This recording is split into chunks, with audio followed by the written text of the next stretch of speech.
Congress vision for the state a decade from now. Ladies and gentlemen, please put your hands together for this wonderful session all the way from the Chief Minister. Thank you.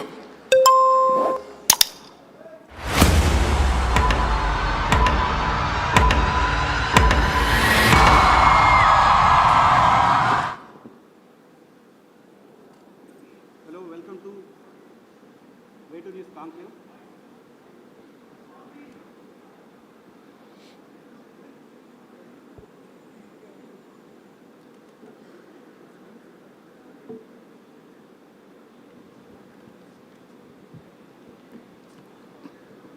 Hello sir కదా hello welcome to way to news conclave first conclave తెలంగాణలో నిర్వహిస్తున్నాం. తెలంగాణ కాంక్లేవ్కి విచ్చేసిన ముఖ్యమంత్రి రేవంత్ రెడ్డి గారికి thank you sir, welcome. So Telangana ఈ రోజు నుంచి వచ్చే 10 ఏళ్ల పాటు ఎలా ఉండబోతుంది అనేది విజన్ మీతో మాట్లాడదామని పిలిచాం ప్రధానంగా.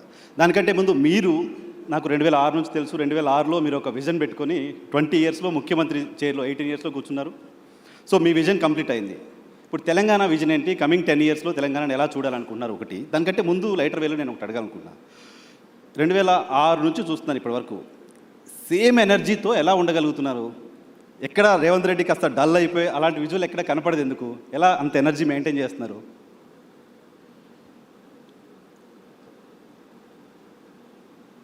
మనకున్న లక్ష్యం, మన ఆలోచన, మనం తీసుకుంటున్న నిర్ణయాలలో స్పష్టత ఉంటే ఆ పాజిటివ్ ఎనర్జీ అనేది మనకు ఆటోమేటిక్గా వస్తుంది. రెండవది, చాలా సందర్భాలలో చాలామంది తమకు ఏం కావాలనో కోరుకోకుండా ఇతరుల దగ్గర ఏముండకూడదో దాన్ని దూరం చేయాలనే ప్రయత్నం చేస్తుంటారు. ఓకే, అది జరగకపోవడం వల్ల అసహనము, అసంతృప్తి అవి మనిషిని కుంగదీస్తాయి. దాంతో తొందరగా వాళ్ళ శక్తిని కోల్పోవడమే కాకుండా మానసికంగా బలహీనులవుతారు. ఒక్కసారి మానసికంగా మనం బలహీనమైన తర్వాత మనం దాచుకోవాలనుకున్నా దాగదు. దాంతో ఏమవుతారంటే చాలామంది అధికారంలో ఉన్నప్పుడు ఒకలాగా, అధికారంలో లేనప్పుడు ఇంకొకలాగా, లేకపోతే అనుకూలిస్తే ఒకలాగా, గెలిస్తే ఉప్పొంగిపోవడం, ఓడితే కుంగిపోవడం, ఇట్లాంటి రకరకాల సమస్యలతో కొట్టుమిట్టారు. So clarity of thought first, ప్రణాళిక దానికి తగ్గట్టుగా. ఓకే, సో ఆలోచన అలా క్లారిటీగా ఉండొచ్చు. కానీ మీపైన జరిగిన అటాక్స్ నాకు గుర్తుంది. 2009లో మీరు మొదటిసారి ఎమ్మెల్యేగా పోటీ చేసినప్పుడు గన్తో ఫైర్ చేశారు మీపైన. రోడ్డు పైన అలా పడిపోయిన రేవంత్ రెడ్డి విజువల్ చూసాం. ఆ తర్వాత కేసులు, కొట్లాట్లు, అరెస్టులు, జైళ్ళు ఇవన్నీ కూడా చూసాయి కదా. క్లారిటీ ఆఫ్ థాట్ ఓకే, ఇవన్నీ ఎక్కడ ఆపలేదా? ఇవన్నీ ఎక్కడ బౌన్స్ బ్యాక్ అయ్యేలా మళ్ళీ వెనక్కి తగ్గేలా చేయలేదా? డెఫినెట్గా సమస్య వచ్చినప్పుడు, సమస్యను ఎదుర్కొంటున్నప్పుడు కొంత మానసికంగా ఒత్తిడి ఉంటుంది. కాకపోతే అది అధిగమించడానికి కావలసిన ఆలోచన చేసుకోవడమే, మన లక్ష్యాన్ని గుర్తు చేసుకోవడమే.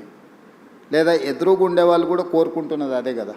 అంటే మనం తగ్గాలనో, మనం ఓడాలనో, లేకపోతే మనల్ని ఓడించాలనో. సో వాళ్ళ కోరుకున్న విధంగా మనం వ్యవహరిస్తే వాళ్ళ ఆలోచనలని మనము ముందుకు తీసుకెళ్ళినట్టు ఉంటుంది తప్ప మనమేం ఆలోచన చేస్తున్నాం, మనకేం కావాలనో దాని మీద ముందుకు వెళ్ళడానికి అవకాశమే ఉండదు కదా. కాబట్టి నేను జిల్లా పరిషత్ మెంబర్గా ఇండిపెండెంట్గా గెలిచిన, ఎమ్మెల్సీ ఇండిపెండెంట్గా గెలిచిన, 2 సార్లు ఎమ్మెల్యేగా గెలిచిన, ఒకసారి ఎంపీగా గెలిచిన, ఈరోజు 3వసారి ఎమ్మెల్యేగా గెలిచి ముఖ్యమంత్రి అయినా. నా ఆలోచనలో నాకు స్పష్టత ఉంది. నాకు స్పష్టత ఉన్న మీద, ఆలోచన మీద ఇతరులకు భిన్నాభిప్రాయాలు ఉండొచ్చు. రాజకీయాలలో నేను ఎప్పుడు 100% ప్రజలను ఒప్పించాలనో, 100% మార్కులు సాధించాలను నేను ఎప్పుడు లక్ష్యం చేయను. నా లెక్క పాలిటిక్స్లో 51% ఈజ్ 100%, 49% ఈజ్ 0. నువ్వు గెలవాలంటే 51% చాలు నీకు రాజకీయాలలో. ఈ గేమ్లో ఉన్న రూలే అది. 51%, 61 సీటు వస్తే నువ్వు ప్రభుత్వాన్ని ఏర్పాటు చేస్తావు. 59 సీట్లు వస్తే ఇంటి దగ్గర కూర్చుంటావు. సో 59కి 61కున్న తేడా 2. సో ఇక్కడ మనము 100% ప్రజల్ని మెప్పించాలను, లేదా 100% ప్రజలు మనం చెప్పినట్టే వినాలను మనం కోరుకుంటే మనకు తప్పకుండా డిస్సాటిస్ఫాక్షన్ అనేది మనల్ని చేస్తూనే ఉంటుంది. ఓకే, సో మనం 51% ప్రజలను ఒప్పించడానికి 51% ప్రజలు మెచ్చే విధంగా పరిపాలన అందిస్తే sometimes that may be 60, that may be 70, 75, 60% first క్లాస్లో పాస్ అయినట్టు, 75% డిస్టింక్షన్ వచ్చినట్టు. ఓకే. ఎట్ ద మ్యాక్స్ నువ్వు పెట్టుకోవాల్సిన ఎఫర్ట్స్ కానీ లక్ష్యం కానీ 60% నుంచి 75% మధ్యలో నీ నిర్ణయాలను ప్రజలు ఆమోదిస్తే that is the biggest victory. Okay. So మనం ఒప్పుకోని వాళ్ళను ఏదో విధంగా వాళ్ళను అణచివేయాలను, లేకపోతే వాళ్ళని ఏదో రకంగా అడ్డు తొలగించుకోవాలని మనం అనుకుంటే మనం చేయాల్సిన పనులను వదిలేసి అలాంటి వాళ్ళకే మన సమయం అంతా పోతుంది.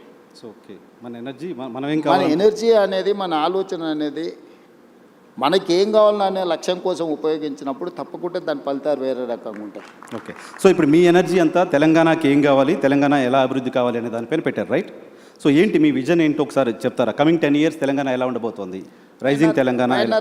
నేను మొదటి నుంచి కూడా నేను అంటే జడ్పీటీసీ గెలిచినప్పుడు నేను జూబ్లీ హిల్స్ సొసైటీలో ఇక్కడ మేము బోర్డ్ డైరెక్టర్గా ఇక్కడ 26-27 years బ్యాక్ ఈ సొసైటీ నుంచే నేను కిందికి పోయినా. చాలామంది కింద నుంచి ఒక స్టేజ్కి వచ్చినాక జూబ్లీ హిల్స్కి వస్తారు. నేను జూబ్లీ హిల్స్ నుంచి గ్రామాలకు పోయినా. సో నేను జూబ్లీ హిల్స్ చూసిన, సినిమా పరిశ్రమలో ఉండే ఫ్రెండ్స్ని చూసిన 30 సంవత్సరాల క్రితమే. సినిమా ఇండస్ట్రీ ఎట్లుంటుంది, ఇండస్ట్రీస్ ఎట్లుంటాయి, బిజినెస్ ఎట్లుంటుంది, ఇండివిజువల్స్ ఎట్లుంటారు, సెలబ్రిటీస్ ఎట్లుంటారు, గ్రామంలో ఉండే పేద రైతులు ఎట్లుంటారు, ప్రభుత్వ పాఠశాలల్లో చదువుకునే విద్యార్థుల యొక్క స్థితిగతులు, వీటన్నిటి పట్ల నాకు సంపూర్ణమైన ప్రత్యక్ష అవగాహన ఉంది. ఓకే. ప్రత్యక్షమైన అవగాహన ఉండడం వల్ల, ప్రత్యక్షంగా సత్సంబంధాలు ఉండడం వల్ల నా థాట్ ప్రాసెస్లో నాకు క్లారిటీ ఉంటుంది. నా క్లారిటీ అందరికీ ఒప్పుకోకపోవచ్చు, అందరూ ఒప్పుకోవాలని కూడా నేనేం భావించను. ఇందులో మన ప్రణాళిక రాష్ట్రంలో కానీ దేశంలో కానీ ప్రజలు ఉంటారు, పార్టీలు ఉంటాయి, ఇవి శాశ్వతం. ప్రభుత్వాలు మాత్రం మారుతూ ఉంటాయి. సో అధికారంలోకి వచ్చిన ఏ పార్టీ అయినా ప్రభుత్వాన్ని ఏర్పాటు చేసిన తర్వాత చాలా వరకు తాత్కాలికమైన సంక్షేమము, పరిమితమైన అభివృద్ధికే ప్రణాళికలు వేస్తుంటాయి. దానివల్ల ఏమైందంటే మనం ఏ అభివృద్ధి కూడా కాంప్రహెన్సివ్గా ఒక ప్రణాళికాబద్ధమైన అభివృద్ధి జరగడం లేదు. లాంగ్ టర్మ్ విజన్ లేదు. అంటే ఇప్పుడు వెల్ఫేర్ అనేది నువ్వు ఈరోజు రాత్రికి ఎంత అద్భుతమైన భోజనమైనా పెట్టు, అప్పుడప్పుడు మనకు టీవీలలో పేపర్లలో చూపిస్తుంటారు సంక్రాంతి పండుగకు భీమవరం అత్తగారింటికి వెళ్తే 230 రకాల వంటలు వడ్డించిండ్రు అని. సంక్రాంతి పండుగ రోజు సాయంత్రం పూట 230 రకాల వంటలు తిన్న ఇంటల్లుడైనా పొద్దున్నే బ్రేక్ఫాస్ట్ ఇడ్లీ పెడతావా లేదా అని అడుగుతాడు. సంక్షేమం కూడా నువ్వు ఏమైనా ఇవ్వు, మళ్ళీ తెల్లారి మళ్ళీ తప్పకుండా అడుగుతారు. సో మీరు సంక్షేమాన్ని బిలీవ్ చేయరా? నేను బిలీవ్ చేయను అంటలేను. సంక్షేమం అనేది నిరంతర ప్రక్రియ కాదు. అభివృద్ధి అనేది నువ్వు ప్రణాళికబద్ధంగా చేస్తే, ఇన్ఫ్రాస్ట్రక్చర్ క్రియేట్ చేస్తే, ఒక వ్యవస్థల్ని నువ్వు క్రియేట్ చేస్తే ఆ వ్యవస్థలు నీకు తిరిగి ఇన్కమ్ జనరేట్ చేసి ఇస్తాయి. ఆ వ్యవస్థ అనే దానికి పరిమితంగా చేయడం వల్ల పరిమితమైన ఇన్కమ్ కానీ, పరిమితమైన ప్రణాళిక కానీ, ఆ పరిమితమైన ప్రణాళికను నెక్స్ట్ వచ్చిన ప్రభుత్వం కొనసాగిస్తుందా లేదా అంటే మనం చెప్పలేం. రాజకీయాలలో ఉన్న రకరకాల మనం చూస్తున్నాం. పక్క రాష్ట్రంలో కూడా కొన్ని ఉదాహరణలు చూసినాం. మన దగ్గర కూడా కొన్ని ప్రణాళికలు కాంగ్రెస్ అధికారంలో ఉన్నప్పుడు ఐటీఐఆర్ కారిడార్ ఇచ్చిండ్రు. తర్వాత వచ్చిన ప్రభుత్వం దాన్ని రద్దు చేసింది.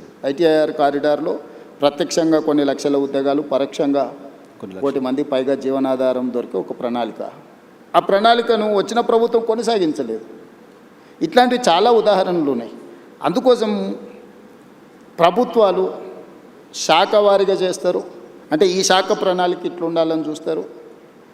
లేకపోతే జెండర్ బేస్డ్, అంటే పురుషులకైతే ఇట్లా ఉండాలి, మహిళలకైతే ఇట్లా ఉండాలి, యువకులకు విద్యార్థులకైతే ఇట్లా ఉండాలి, రైతులు అట్లా. అంటే ఒక వర్టికల్ని మాత్రమే మనం డిజైన్ చేస్తున్నాం ఇప్పటి వరకు.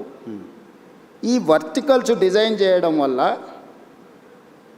ఒక పూర్తి స్థాయి ప్రణాళిక అభివృద్ధి అనేది మనం చేయలేకపోతున్నాం. ఉదాహరణ, మనకు సెల్ఫ్ హెల్ప్ గ్రూపులు ఉన్నాయి, స్వయం సహాయక సంఘాలు, మహిళా సంఘాలకు వాళ్ళకి సంబంధించిన బ్యాంకులో రుణాలు ఇచ్చి వాళ్ళని ఆర్థికంగా నిలబెట్టాలని ఒక ఆలోచన చేస్తారు. అంతవరకు అది కరెక్టే. కానీ నేనేం చేసిన, ఇదే మహిళలను నిరంతరంగా పనిచేయడానికి అవసరమైన ప్రణాళికలు రచించాలి అని చెప్పి నేను ఆర్టీసీ బస్సుల్లో మహిళలకు ఉచిత ప్రయాణం ఇచ్చిన.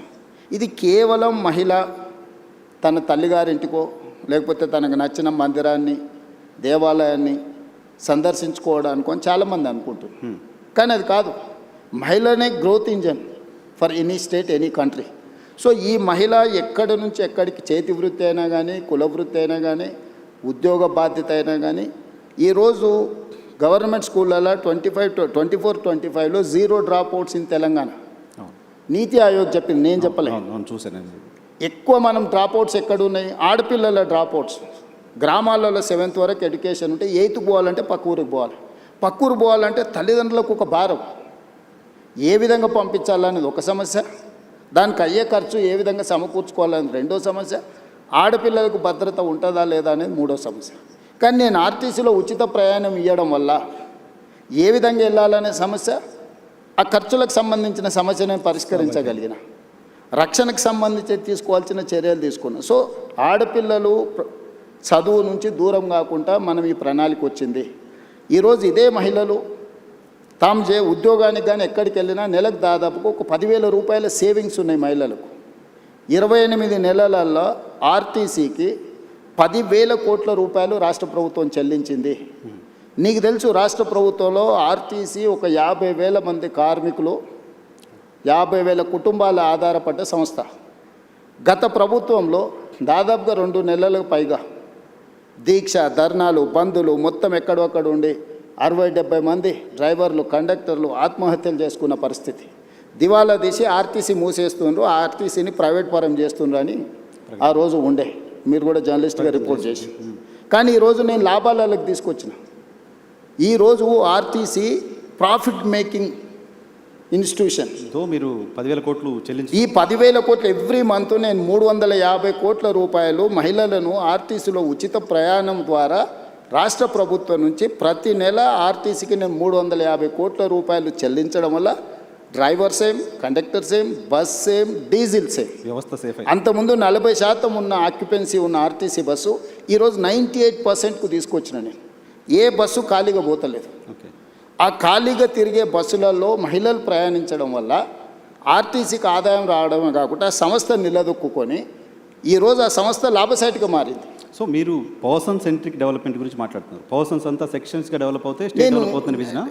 నేను ఇంక్లూజివ్నెస్ గురించి చెప్తున్నా. అంటే ఇప్పుడు మనం ఇచ్చేది నీకు లాభము, ఇది ఇచ్చినావు నువ్వు జేబులో వేసుకుంటే అది నీ దగ్గర అయిపోతుంది. కానీ ఒక సంస్థ మహిళలకు ఉచిత ప్రయాణం ఇచ్చినప్పుడు మహిళ వ్యాపారం చేసుకోగలుగుతుంది, చదువుకోగలుగుతుంది, సెల్ఫ్ హెల్ప్ గ్రూప్స్లలో తిరగలుగుతుంది, ఉద్యోగానికి వెళ్ళగలుగుతుంది. 10,000 రూపాయలు ఒక మహిళ సేవింగ్ చేసుకోవడం వల్ల తన పిల్లల్ని చదివించుకోగలుగుతుంది, తన పిల్లల్ని మంచి స్కూళ్ళకు పంపించుకోగలుగుతుంది, పిల్లలకు మంచి బట్టలు కొనుక్కోగలుగుతుంది, కుటుంబాన్ని గౌరవంగా సమాజంలో కుటుంబ గౌరవాన్ని పెంచడానికి మహిళ ప్రయత్నం చేస్తుంది. నేను ఇచ్చిన డబ్బుల వల్ల ఆర్టీసీ సంస్థ నిలబడ్డది. ఈరోజు ఒక సంస్థను నిలబెట్టే పని అంటే this is inclusiveness, sustainability model ఇది. అంటే ఒక దగ్గర ఇచ్చే సంక్షేమము దానికే పరిమితం కాబట్టి దానివల్ల ఒక సంస్థ బతుకుతే. ఈరోజు ఆర్టీసీలో గతంలో డీజిల్ బస్సులు ఉండేటివి. Hyderabad, greater Hyderabad core urban region, outer ring road inside 2,053 square కిలోమీటర్లు. This is called core urban region మేము డిఫైన్ చేసినాం. 2,854 ఆర్టీసీ బస్సులు ఉన్నాయి. ఇవన్నీ డీజిల్ మీద ప్రయాణం చేస్తున్నాయి. ఈరోజు ఆర్టీసీ లాభసాటికి ఎప్పుడు వచ్చిందో డీజిల్ బస్సుల వల్ల కాలుష్యం వెదజల్లుతుంది. ప్రతి సంవత్సరం ఆర్టీసీ 10,000 బస్సులు నడిపించడానికి 2,000 కోట్ల రూపాయలు డీజిల్ పర్చేజ్ చేస్తుంది.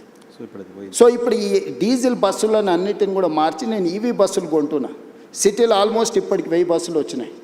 December 9th లోపల ఇంకొక 2,000 బస్సులు తీసుకొచ్చి 3,000 ఆర్టీసీ బస్సులు ఈవీ వెహికల్స్ హైదరాబాద్లో తిప్పడం వల్ల, నేను భవిష్యత్తులో మిగతా బస్సులను కూడా మార్చడం వల్ల ప్రతి సంవత్సరం డీజిల్ మీద పెట్టే ఖర్చు 2,000 కోట్ల రూపాయలని నేను ఈరోజు సేవింగ్ చేయగలుగుతా.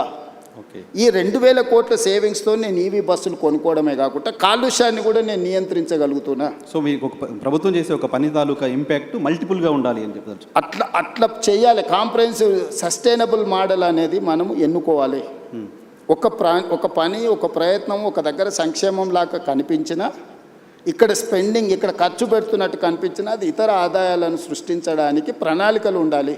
ఓకే. సో నేను మహిళలకు ఉచిత బస్సు ఇచ్చింది కేవలం మహిళలు ఓట్లు వేయించుకోవడానికి, మహిళలు బస్సులో ప్రయాణం చేయడానికి ఇచ్చేసిండే రేవంత్ రెడ్డి అని చూస్తున్నాను. నేనేం చెప్తున్నా, ఒక మహిళ కుల వృత్తి కానీ, చేతి వృత్తి కానీ, ఉద్యోగం కానీ, ఉపాధి కానీ, చదువు కానీ, వీటన్నిటికీ తనకు ఒక శక్తిని ఇస్తున్నా.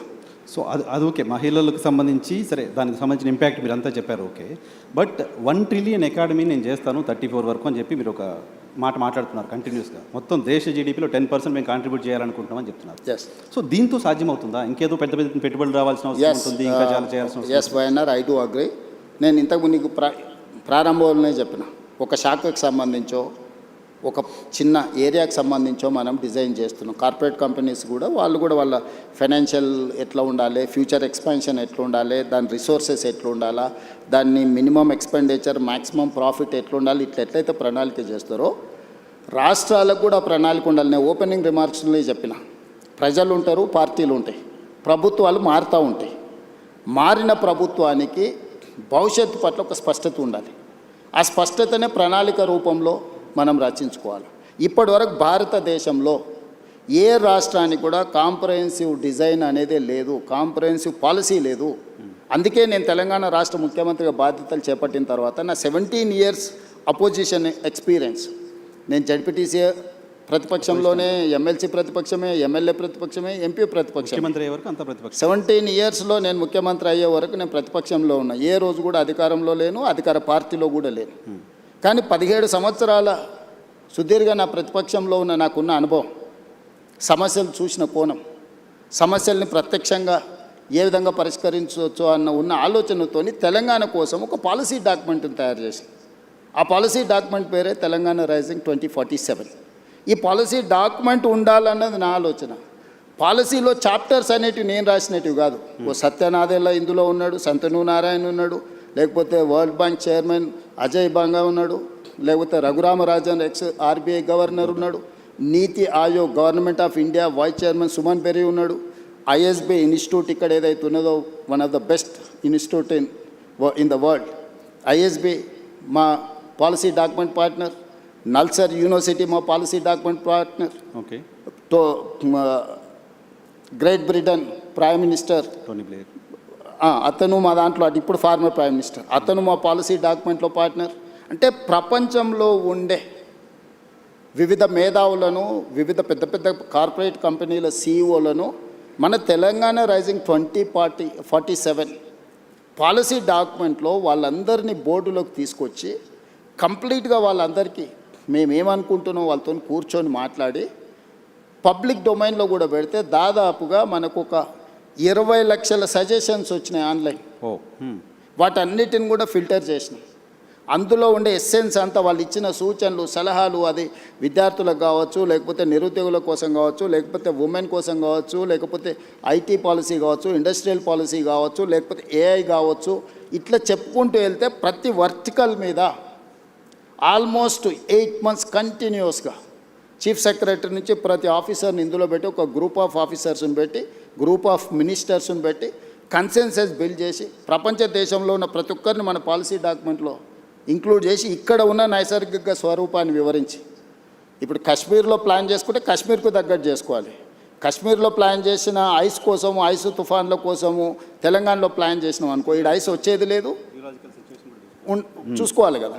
సో తెలంగాణలో ఉండే సహజ ప్రకృతి వనరులు ఏమున్నాయి, ఇక్కడ టాలెంట్ ఏముంది, ఇక్కడ ప్రజలు ఏం కోరుకుంటుంది, ఏ ప్రజల్ని ఇందులో భాగస్వాములు చేస్తే ప్రయోజనం ఉంటుందో అట్లా తయారు చేసి ఒక గ్లోబల్ సమ్మిట్ డిసెంబర్, తెలుసు 2025 డిసెంబర్లో గ్లోబల్ సమ్మిట్ని 108 దేశాల నుంచి కార్పొరేట్ కంపెనీలను, ఫార్చ్యూన్ 500 కంపెనీలను ఆహ్వానించి ఆల్మోస్ట్ ప్రపంచంలో ఉండే ప్రతి పెద్ద సంస్థకు సంబంధించిన ప్రతినిధులను పిలిచి 3 రోజులు గ్లోబల్ సమ్మిట్ నిర్వహించి పాలసీ డాక్యుమెంట్ని తెలంగాణకు డెడికేట్ చేసి, అందులోనే outer ring road inside, cut off is outer ring road, that is called core urban region economy called cure.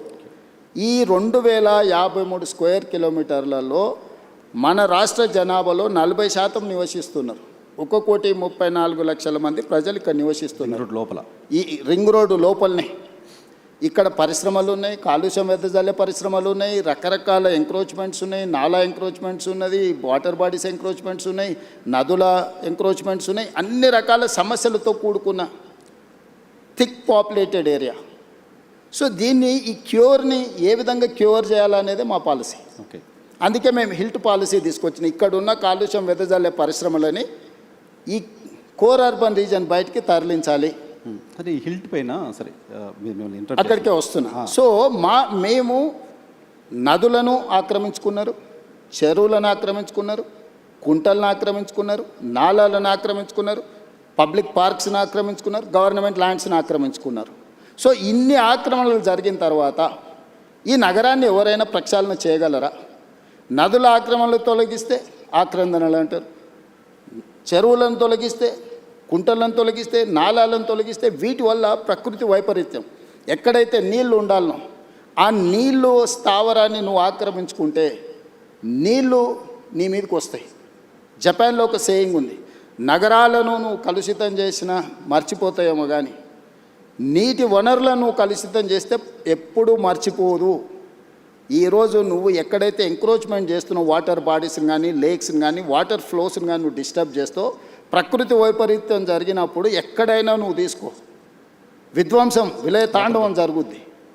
So నువ్వు నగరంలో రోడ్లు ఆక్రమించుకున్నా, లేకపోతే ఇంకేదైనా ఆక్రమించుకున్నా, గవర్నమెంట్ ల్యాండ్స్ ఆక్రమించుకున్నా ప్రకృతి నిన్ను క్షమిస్తుందేమో కానీ చెరువులు, కుంటలు, నాలలు, నదులను ఆక్రమించుకుంటే ప్రకృతి నిన్ను క్షమించదు. ప్రకృతి ప్రకోపించిన రోజు ఏది మిగలదు. సో మీ విజన్ డాక్యుమెంట్లో భాగమే హైడ్రా కావచ్చు, హిల్ట్ పాలసీ కావచ్చు.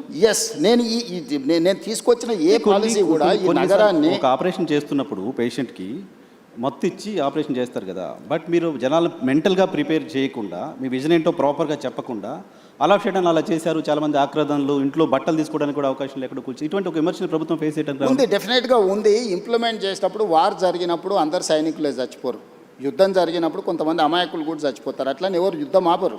బాంబు వేయకుంటే ఇటు సివిలియన్ ఉన్నాడా, ఇటు సైన్యం ఉందా, ఇది చూస్తారా? యుద్ధం జరిగినప్పుడు యుద్ధం అనేది యుద్ధ నీతే అట్లాంటిది. నెలల కొద్దీ, సంవత్సరాల కొద్దీ మేము స్పష్టంగా చెప్తున్నాం, ఇక్కడ ఆక్రమించుకున్నారు, నోటీసులు ఇస్తున్నాం, చెప్తున్నాం. సంస్కరణ యుద్ధం అవుతుందా? సంస్కరించడం ఇప్పుడు జరుగుతూ ఉంది కదా సంస్కరణలు అనేది. ఇప్పుడు యుద్ధం లాంటిదే. ఈరోజు నేను ఆక్రమించుకున్న చెరువులు ఎవరు? ఆక్రమణదారులే కదా. నేను వెళ్ళి ఒక కాలనీ జూబ్లీ హిల్స్ డిమాలిష్ చేసి నేనేం చెరువు కడతా అంటలేనే. దుర్గం చెరువును ఆక్రమించుకుంటే అవి తొలగిస్తున్నా. మీరు ఎన్కన్వెన్షన్ చేసినప్పుడు ప్రభుత్వం చాలా మంది చప్పట్లు. నేను అదే చెప్తున్నా, 3 ఎకరాలు. ఇప్పుడు మనం ఈడ చర్చిస్తే బాగుండదు, ఎందుకంటే అతను వాలంటీర్గా ముందుకు వచ్చి సరెండర్ చేసిన తర్వాత అది వేరే విషయం. ఒక సెలబ్రిటీ, ప్రజలకు అందరికి ఆదర్శంగా ఉండే వ్యక్తులు తుమ్మిడికుంటను మొత్తం ఆక్రమించుకొని ఫంక్షన్ హాల్ కట్టుకుంటుంటే రెగ్యులర్గా మనం అందులో ఫంక్షన్ చేసుకుంటున్నాం. ఆ నీళ్ళు ఎక్కడికి వెళ్తున్నాయి? కాలనీల మీదకి వస్తున్నాయి. కానీ విజన్ డాక్యుమెంట్ని అమలు చేస్తున్న క్రమంలో పొలిటికల్గా కూడా మీరు పొలిటికల్ పార్టీ రిప్రజెంటేటివ్ రేపు మళ్ళీ 51% మీకు అన్నట్టు కావాలి, చూసుకోవాల్సిన అవసరం ఉందా? ఎస్, నేను ఒప్పుకుంటా. కానీ ఏది నా కోసం చేస్తలేను, నా ఇంటి కోసం చేస్తలేను. నేను ఈ సమాజం కోసం, భవిష్యత్ తరాల కోసం చేస్తున్నాను. కొంత తిట్లైనా నేను భరిస్తా. నా స్వార్థం కోసం నేను పార్కుని, కేబీఆర్ పార్కు కబ్జా పెట్టుకుంటే తిడితే అది తప్పు. లేకపోతే రోడ్డును ఆక్రమించి నేను ఏదన్నా సొంతానికి చేసుకుంటే అది తప్పు. లేకపోతే పలానా గవర్నమెంట్ ల్యాండ్ ఆక్రమించి నా మిత్రుడికి ఎదురుగానే బదిలీ చేస్తే నా తప్పు. నేను చేస్తున్న నదుల ఆక్రమణ తొలగిస్తున్నా. తిట్టుకుంటే తిట్టుకుంటాడు. నేను ఎవరి కోసం చేస్తున్నా? నా ఇంటికి తీసుకెళ్ళడానికి చేస్తలేని ఈ ప్రజల కోసం చేస్తున్నా. నది ఇప్పుడు మూసీ నది ఉంది, గోదావరి నది ఉంది, కృష్ణా నది ఉంది. దుర్మార్గంగా దాన్ని చెరబట్టి మేము విధ్వంసం చేస్తాము అని అంటే, ఆ విధ్వంసం చేసేటోని నేను అడ్డు తొలగిస్తే నన్ను తిడతారు. తిట్టని డెఫినెట్గా తిడతారు బెనిఫిషియర్సు. వాళ్ళ వెనకాల ఉన్నోళ్ళు తిడతారు. ఇప్పుడు చెరువులు, ఎన్ని చెరువులు నేను చేసినా, ఇప్పుడు బతుకమ్మ కుంట మీరు పోయి చూడండి. ఈరోజు బతుకమ్మ కుంట ఆక్రమించుకున్న ఏ పార్టీ నాయకుడు? ఆ నాయకులకు హెలికాప్టర్లో ఆ కుంటను ఆక్రమించుకోవడానికి సహకరించినందుకు గులాబీ పూలు వెదజల్లిండి హెలికాప్టర్లో. ఎక్కడి నుంచి వచ్చింది ఆ సొమ్ము? బతుకమ్మ కుంట ఆక్రమించుకొని 10 ఎకరాలు అమ్ముకుంటే ఆ సొమ్ము వచ్చింది. ఆయన వాళ్ళకు గొప్ప నాయకుడు. నేను అది తొలగించేసి కొట్టేసి బతుకమ్మ కుంటను నేను రిస్టోర్ చేసిన. దాని పేరే బతుకమ్మ కుంట. అది డెఫినెట్గా అచీవ్మెంట్గానే చూడాలి. తుమ్మిడికుంట కావచ్చు, లేకపోతే నల్లజరు కుకట్పల్లిలో కావచ్చు, బుమ్రక్దావ్లా కావచ్చు. బుమ్రక్దావ్లా ఇప్పుడు ఒకప్పుడు నిజాం ఉన్నప్పుడు తాగడానికి నీళ్ళ నుంచి మొత్తం అక్కడి నుంచే తీసుకెళ్ళి కంప్లీట్గా ఆక్రమించుకున్నారు. నేను ఆక్రమి- పొలిటికల్ ఎవరిని స్పేర్ చేయలే. అక్కడ ఎంఐఎం లీడర్స్ అబ్జెక్షన్ చేసారు, ఇక్కడికి వస్తే బీఆర్ఎస్ లీడర్లు అబ్జెక్షన్ చేసారు, ఇంకొక దగ్గరకు వస్తే కుక్కట్పల్లిలో ఇంకొకరు అబ్జెక్షన్ చేసారు, అందరు తిట్టిరు. మీరు బీఆర్ఎస్కో ఎంఐఎంకో ఎవరికో ఆన్సర్ చేయాల్సిన అవసరం లేదు, కానీ పేదవాళ్ళు ఎవరైతే ఇబ్బంది పడుతున్నారో కొన్ని విజువల్స్ చూస్తే బాధ అనిపిస్తుంది సార్. ఎస్ డెఫినెట్గా నాకు కూడా బాధ అయింది. వాళ్ళకి హోప్ ఎవరు, మీరే ఇంకా ఎవరు కాదు కదా. వాళ్ళకి హోప్ నేనే వాళ్ళకి ఏమన్నా న్యాయం చేస్తా అని నమ్మకంతోనే నన్ను ముఖ్యమంత్రి చేశాను. అందుకే వాళ్ళకి డబుల్ బెడ్ ఇండ్లు ఆఫర్ ఇచ్చిన, మంచి వాళ్ళ పిల్లలకు స్కూల్ ఆఫర్ ఇచ్చిన, వాళ్ళకి కావాల్సిన సహాయం అందిస్తా అని చెప్పిన. నేను నిస్సహాయాన్ని ఎక్కడ, నువ్వు ఆక్రమించుకున్న చెరువులు మాత్రమే నేను ఉంటా అంటే నేను నిస్సహాయాన్ని. ఓకే, నేను స్పష్టంగా చెప్తున్నా, మూసీ నదిని ఆక్రమించుకున్న వాళ్ళకి నేను క్లియర్గా చెప్తున్నారు, మీకు ఇల్లు కట్టిస్తా, స్కూల్ కట్టిస్తా, హాస్పిటల్ కట్టిస్తా, మీకు ఆర్థిక సహాయాన్ని అందిస్తా, మీరు వ్యాపారం చేసుకోండి, మీ పిల్లల్ని చదివించుకోండి, వాళ్ళ భవిష్యత్తు తీర్చిదిద్దుకోండి, ప్రభుత్వం ఉదారంగా ముందుకు వచ్చి మిమ్మల్ని ఆదుకుంటుందని చెప్తే లేదు మేము మూసీలనే ఉంటాము అని వాళ్ళని కొంతమంది పరోక్షంగా ప్రోత్సహిస్తారు. ఓకే, నేను అది కూడా చెప్పిన, అదే ఏరియాలో మీకు ఉద్యోగ ఉపాధి అవకాశాలు ఉంటే ప్రభుత్వ భూమి తీసి మీకు ఇండ్లు కట్టిస్తానే స్వామి, ఆ ఏరియాలో మీరు అక్కడి నుంచి ఎక్కడికో కూడా తరలించండి మిమ్మల్ని. ఏ ఏరియాలో అయితే మూసీ నదిలో ఎవరు మూసీలో బతకాలని కోరుకోరు. అంతే కదా, స్మెల్తో ఈరోజు వైఎన్ఆర్ నిన్న ఒక క్వశ్చన్ అడుగుతా, గంగా పేరు మీద, యమున పేరు మీద, సరస్వతి పేరు మీద, ఇట్లాంటి గోదావరి పేరు మీద, కావేరి పేరు మీద, కృష్ణా పేరు మీద, అన్ని నదుల పేర్ల మీద ఆడపిల్లలు పెట్టుకున్నారా తల్లిదండ్రులు? ఏ తల్లిదండ్రులైనా మూసీ పేరు పెట్టుకున్నారా? మూసీ కూడా నాదే కదా. మూసీ నది బిడ్డ పేరు ఎవరైనా పెట్టుకున్నారా? ఎందుకు? పొల్యూటెడ్ మూసీ అంటేనే మురికి పర్యాయ పదంగా మార్చిండ్రు. దీనికి కారణం ఎవరు? గత పాలకులు కాదా? మూసీ కూడా గొప్పగా ఉండాలని నేను స్వప్నం, నా కళ, నేను గొప్ప నదిని నేను ఈ నగరానికి ఇవ్వాలనుకుంటున్నా. నేరం ఎట్లయిద్ది? ఓకే, గతంలో ఎవరు చేసినా నేరమే, ఇప్పుడు కరెక్ట్ చేయాలి. ఇప్పుడు ఆ నేరాన్ని సరిదిద్దాలనుకుంటున్నా. నేనేమంటున్నా అంటే నేరం జరిగింది కదా అని చూసి చూడనట్టు నేను వదిలేదలుచుకోలేదు నర్సింగ్. నేను ఒక గ్రామీణ ప్రాంతం నుంచి వచ్చిన, వ్యవసాయ కుటుంబం నుంచి వచ్చిన, నాకు మంచి తెలుసు, చెడు తెలుసు, విచక్షణ ఉంది నాకు. పేదల సమస్యలను చూడడానికి అమెరికాలో చదువుకొచ్చుకున్నామని గొప్పగా చెప్పుకునే వాళ్ళకు బెంచ్ కారులో పోయి చూడడానికి ఎక్స్కర్షన్ లాంటిది పేదరికం. ఎక్కడైతే పేదరికం ఉంటుందో ఆ పేదరికంలోనే, ఆ ప్రాంతంలోనే పుట్టి ఆ పేదరికాన్ని చూసుకుంటే నేను ఇక్కడికి వచ్చిన. నాకు పేదరికం గురించి, పేదల గురించి ఎవ్వరు చెప్పాల్సిన పని లేదు. నేను పుట్టి పెరిగిందే, నేను పేదవాడిని అని కూడా చెప్పట్లేదు. చూసారు కదా గ్రామీణ ప్రాంతాల్లో పేదరికం ఎలా ఉంటుంది. మేము భూములు ఉన్నాము, అన్నీ మేము ఆర్థికంగా ఉన్నాం, కానీ మా చుట్టూతున్నది పేదలే కదా. వాళ్ళతోనే కలిసి బతికొచ్చినాం కదా, మేము వాళ్ళతోనే పెరిగినాం కదా. ఓకే, ఎంప్లాయ్మెంట్ కూడా గడిచిన ఎన్నికల్లో మిమ్మల్ని మీరు రాష్ట్రం అంతా, తెలుగుదేశంలో ఉన్న, కాంగ్రెస్ పార్టీలో ఉన్న రాష్ట్రం అంతా చాలా పర్యటనలు చేశారు, చాలా మందికి చేయగలిపి ఉంటారు. మీరు ఎవరో తెలియని వాళ్ళు, మేము చూడని వాళ్ళు కూడా రేవంత్ అన్న వస్తే ఉద్యోగాలు వస్తాయనే ఆశతో చాలామంది నిరుద్యోగులు ఓట్లేశారు. సో ఇప్పుడు ఒక స్కిల్ యూనివర్సిటీ అనేది తీసుకొచ్చారు. స్కిల్ యూనివర్సిటీ ఏ రకంగా గేమ్ చేంజర్ అవుతుంది ఎంప్లాయ్మెంట్లో తెలంగాణకి? సో నేను ఇప్పుడు నీకు క్యూర్ మాత్రమే చెప్పిన. Outer ring road inside 160 kilometre radius ఉన్నది, మధ్యలో ఉన్నది క్యూర్. ఇది 2053 కిలోమీటర్స్, 1,34 lakh పాపులేషన్. ఇప్పుడు రీజనల్ రింగ్ రోడ్ ఏర్పాటు చేసుకోబోతున్నాం మనం, 360 kilometres. Outer ring road outside, regional ring road inside, PURE peri urban region economy. ఇక్కడ పరిశ్రమలు, ఇన్ఫ్రాస్ట్రక్చర్ క్రియేట్ చేయాలని పెట్టుకున్నాం. మేము నగరాల్లో నిర్మించదలుచుకున్నాం, పరిశ్రమల కోసం ఇప్పుడు ఇక్కడ నుంచి తరలించే పరిశ్రమలకు అక్కడ ఇవ్వదలుచుకున్నాం. మన దగ్గర చదువుకున్న నిరుద్యోగులకు సాంకేతిక నైపుణ్యాన్ని నేర్పి ఉద్యోగ ఉపాధి అవకాశాలు ఇవ్వదలుచుకున్నాం. ఇలా జీసీసీ సెంటర్స్ వచ్చినా, డేటా సెంటర్స్ వచ్చినా, ఐటీ సంస్థలు వచ్చినా, ఇతర పరిశ్రమలు వచ్చినా, వీటన్నిటినీ పెరీ అర్బన్ రీజియన్ ఎకానమీలో మనము అంటే ఇక్కడ ఫెసిలిటేట్ చేయదలుచుకున్నాం. Regional ring road outside అది ఆల్మోస్ట్ ఒక 10,000 స్క్వేర్ కిలోమీటర్స్ ఉంది peri urban. Regional ring road outside Telangana ఇంకొక 1,00,000 స్క్వేర్ కిలోమీటర్లు ఉంది.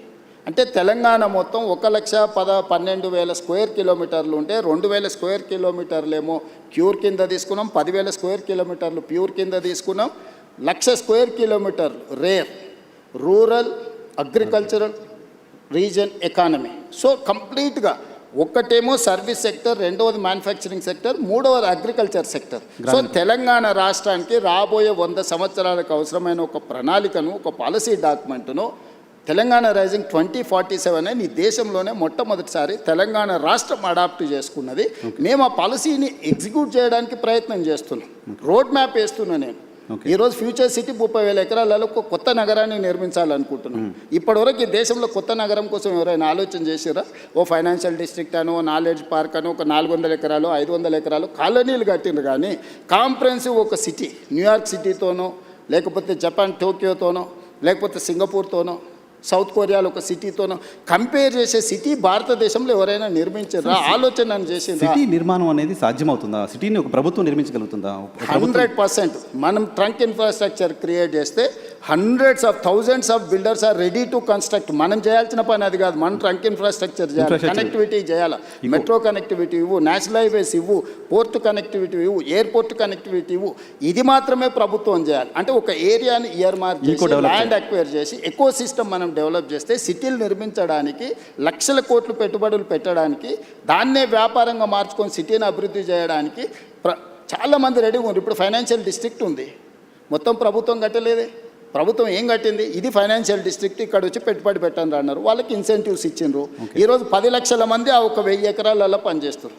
ఈ పక్కనే రాయదుర్గంలో ఉన్న మీకు నాలెడ్జ్ పార్క్ ఉంది, 442 ఎకర్స్.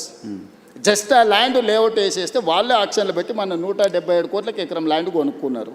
వాళ్ళే ఇన్వెస్ట్మెంట్ పెడతారు, వాళ్ళే ఇన్ఫ్రాస్ట్రక్చర్ క్రియేట్ చేస్తారు, వాళ్ళే ఎంప్లాయ్మెంట్ క్రియేట్ చేస్తారు. సో ఇప్పుడు మీరు ఫ్యూచర్ సిటీలో కూడా చేస్తుంది అదే అట్మాస్ఫియర్. ఫ్యూచర్ సిటీ కాదు, నేను ఔటర్ రింగ్ రోడ్ నుంచి రీజనల్ రింగ్ రోడ్ వరకు రేడియల్ రోడ్స్ కూడా డెవలప్ చేస్తున్నా. నేను ఇవాళ మన తెలంగాణ రాష్ట్రానికి సముద్రం లేదు. నేను పక్కనున్న రాష్ట్ర చంద్రబాబు నాయుడు గారిని, నరేంద్ర మోడీ గారిని అడిగి ఫ్యూచర్ సిటీ నుంచి ఈరోజు మచిలీపట్నం పోర్ట్కి 12 line express highway including railway line నేను డిజైన్ చేసిన. Government of India has agreed.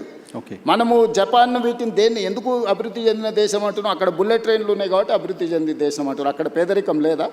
చైనాలో పేదరికం లేదా? ఎందుకు 2 అవర్స్లో ఎక్కడికైనా చేర్చుకునేది. ఈరోజు కేంద్ర ప్రభుత్వం 7 బుల్లెట్ ట్రైన్లు ఇస్తే 7లో 3 నేను తెలంగాణ రాష్ట్రానికి తీసుకొచ్చిన. ఈరోజు శంషాబాద్ని ఒక హబ్గా చేసి శంషాబాద్ బెంగళూరు, శంషాబాద్ చెన్నై వయా అమరావతి, శంషాబాద్ ముంబై వయా పూణే.